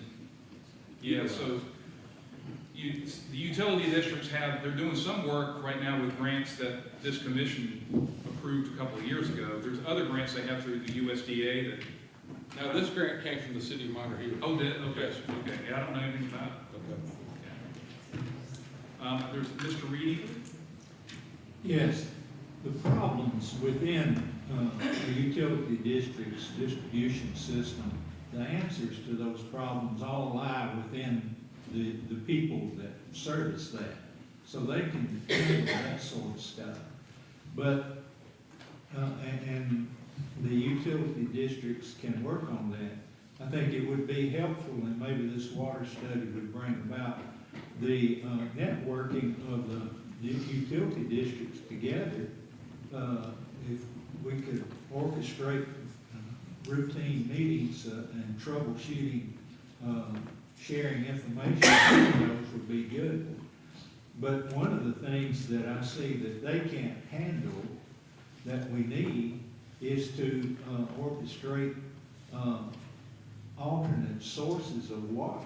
Right now, we really are just got one source and from one location and one spot on Richland Creek.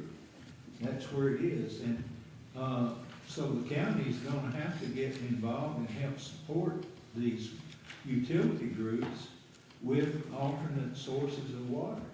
We don't, Limestone County's dried up for us, and so that's the issue. We need to work on alternate filtration systems and purification systems and alternate source. Whether it's, I mean, there's a lot of alternate sources in this county. Sugar Creek for Minor Hill, I mean, it's a large source of water. It's Council Springs, water, but highly pure, and Elk River. I think more sources of water on Richmond Creek is just duplicating what we already have.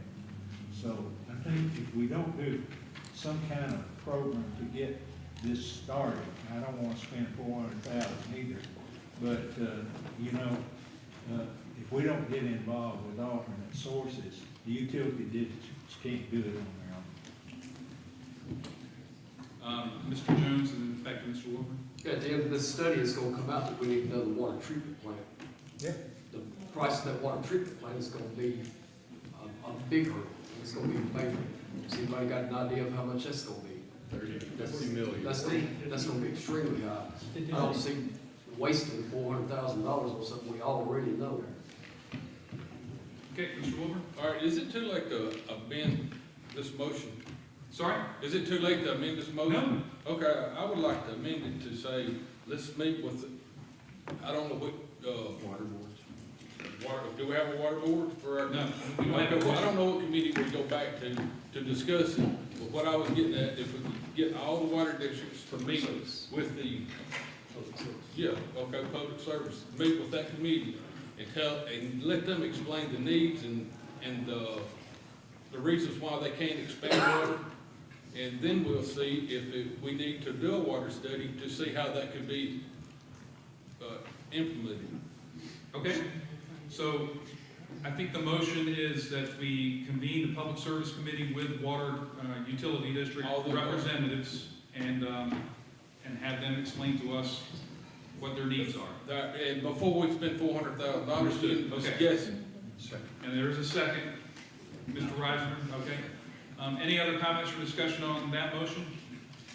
That's really not an amendment, that's like a new motion, but. Ever how you want to do it? What I'd like to do is, I've got a motion and a second on this. Let's square that away and then come back to that motion. Can I do that? Yes, sir. Okay. So we have a motion and a second to approve the $400,000 water study, and if this fails, then we're gonna go to, is there another way you can amend it? I'm open for suggestions. Just send it back to Never heard pulled the Okay, so I'm gonna follow through with Mr. Wilbur's suggestion. Correct me if I'm wrong on this, but this is your amendment is to, not approve the water study, but pending an investigation through the Public Service Committee with the utility board members. Yes, sir. Okay, and there's a second on that from, who said? Tim Reisman, okay. Any comments or discussion on that as an amendment? Yes, Ms. Jones? He could actually just make a motion to replace the original with this, if that causes some consternation. Yeah, I think we can amend it, but you're right, we could, Okay. yeah. But I would like for it to be voted on before we vote on the full $400,000, if there's any way possible. Yeah, it makes sense. Yeah, this would knock out the original. It would. What's your motion? So the amendment, Mr. Reed was wanting to know, do you want to speak to Mr. Reed? He was asking about what the amendment was, or you want me to tell him? oh, go ahead. To meet with all the public service, meet with all the water district managers, and let them explain the needs and why we can't get other water sources and how they connect the water districts all together before we go and spend $400,000 in the dark. That's right. Okay. Any other suggestions or comments on that? Yes, Mr. Fedor? My only worry is that this delay, not authorizing it today, and we circle back 6 months from now, we haven't really taken any substantial steps for the citizens who are going to be without water next time the pipes freeze. And just that, while we're, quote, not in the water business, I do think providing water to citizens is an essential service. And that answer to most people is not good enough for us to say, well, it's not our responsibility to make sure you have water. I think people are pretty fed up with that answer, and we should be too. So and this is something we can do to help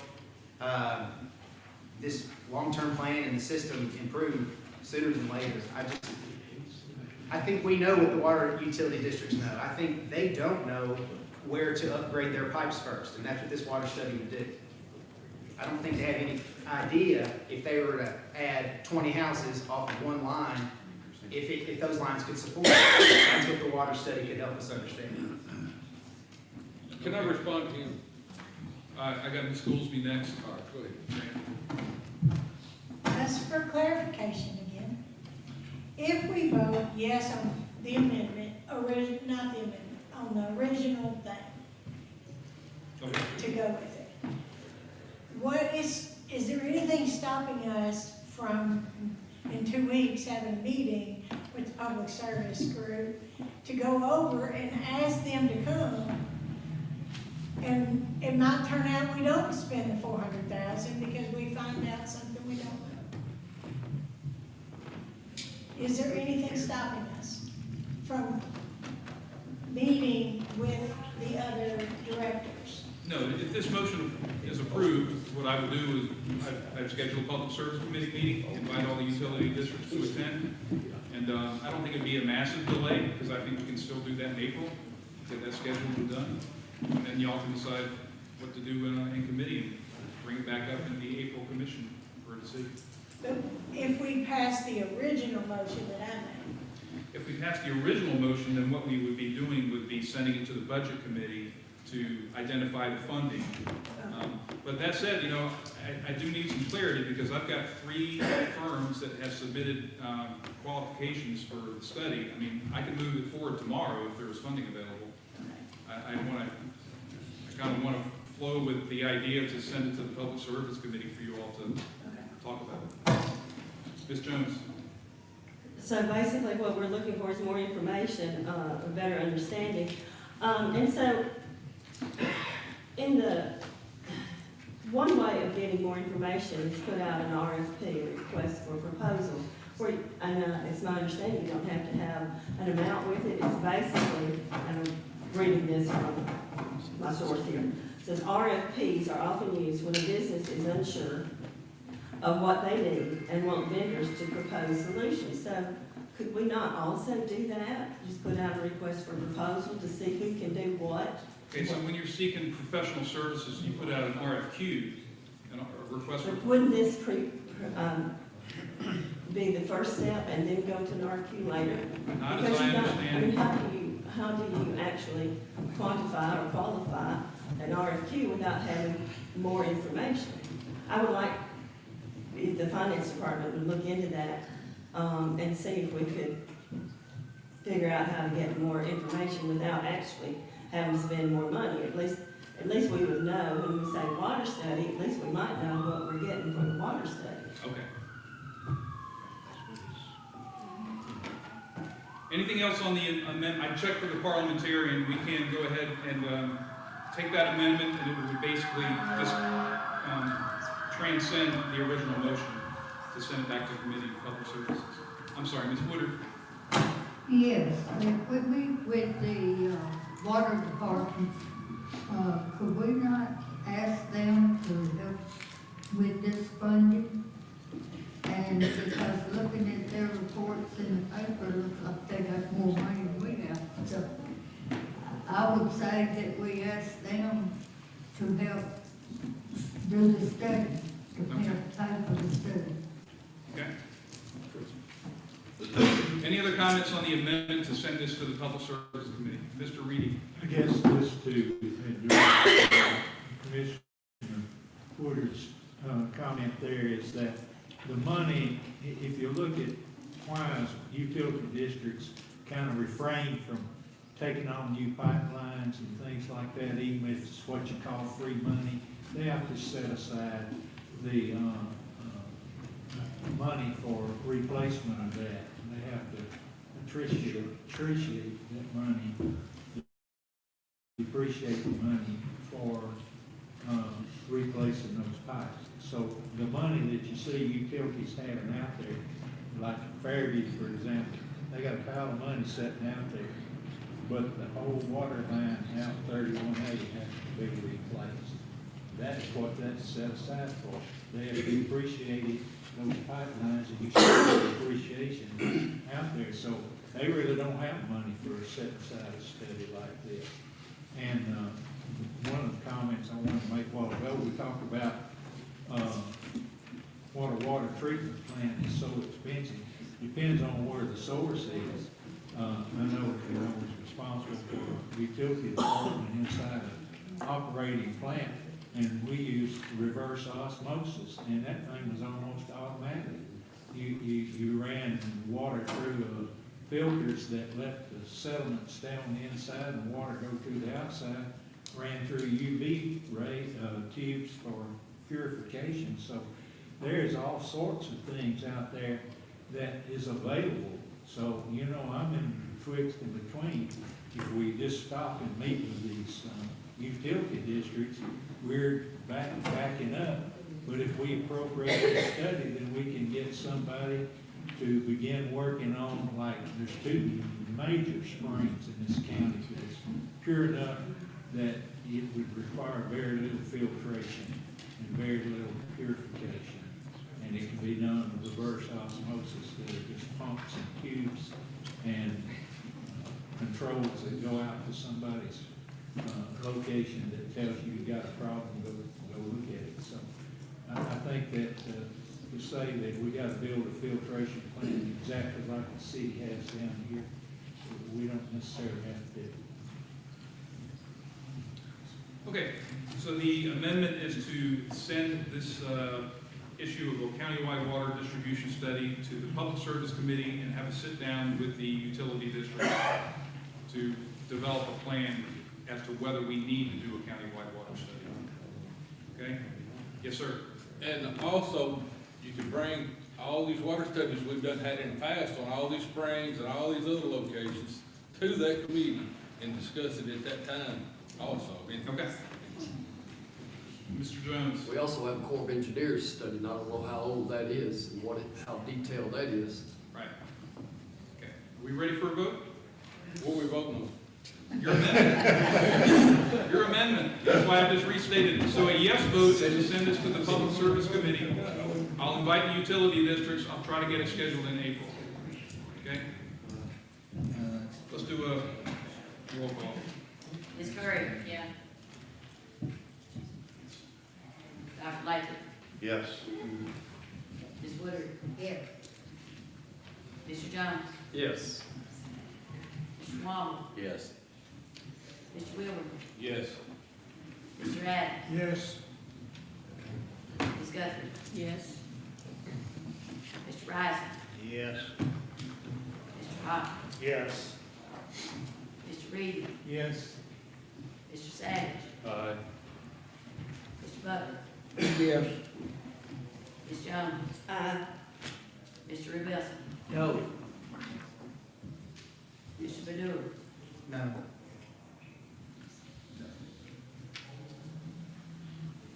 Ms. Brown? Ms. Goolsby? No.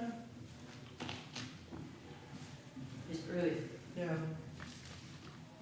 Ms. Brown? Yes.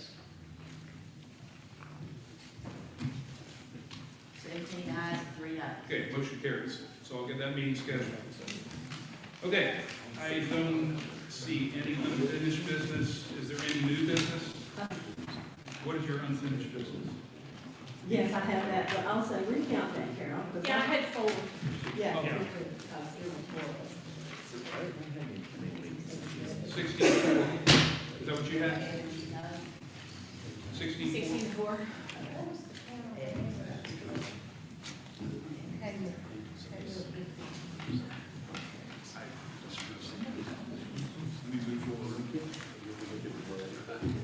Okay.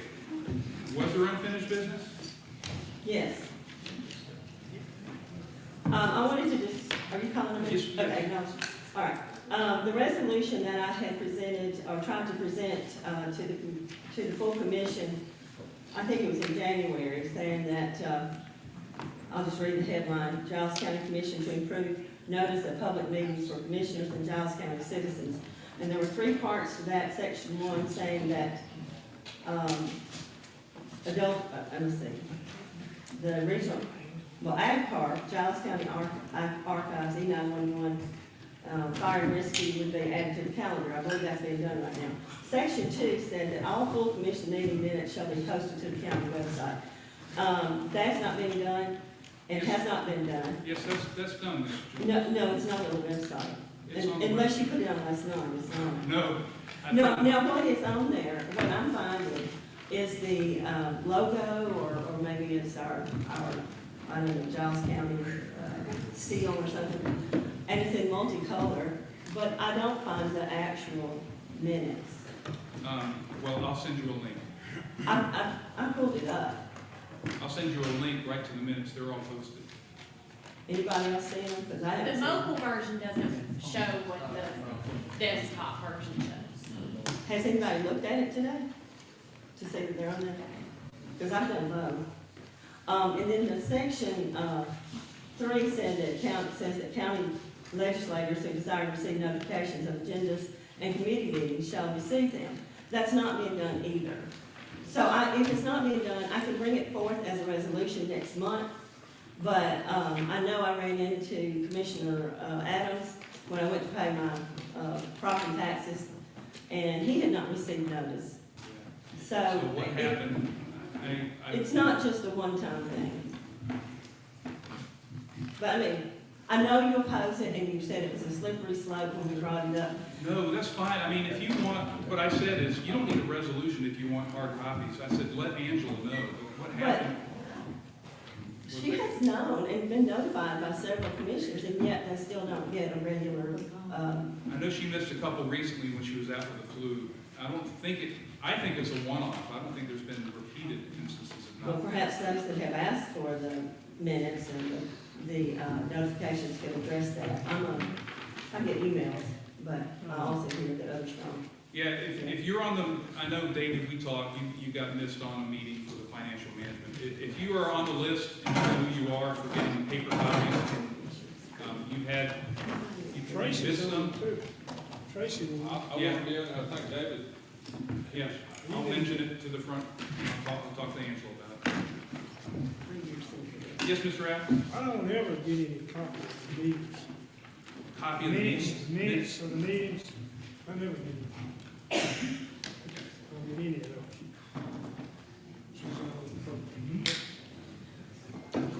Are you talking about committee meeting minutes? Okay. Is there any new business?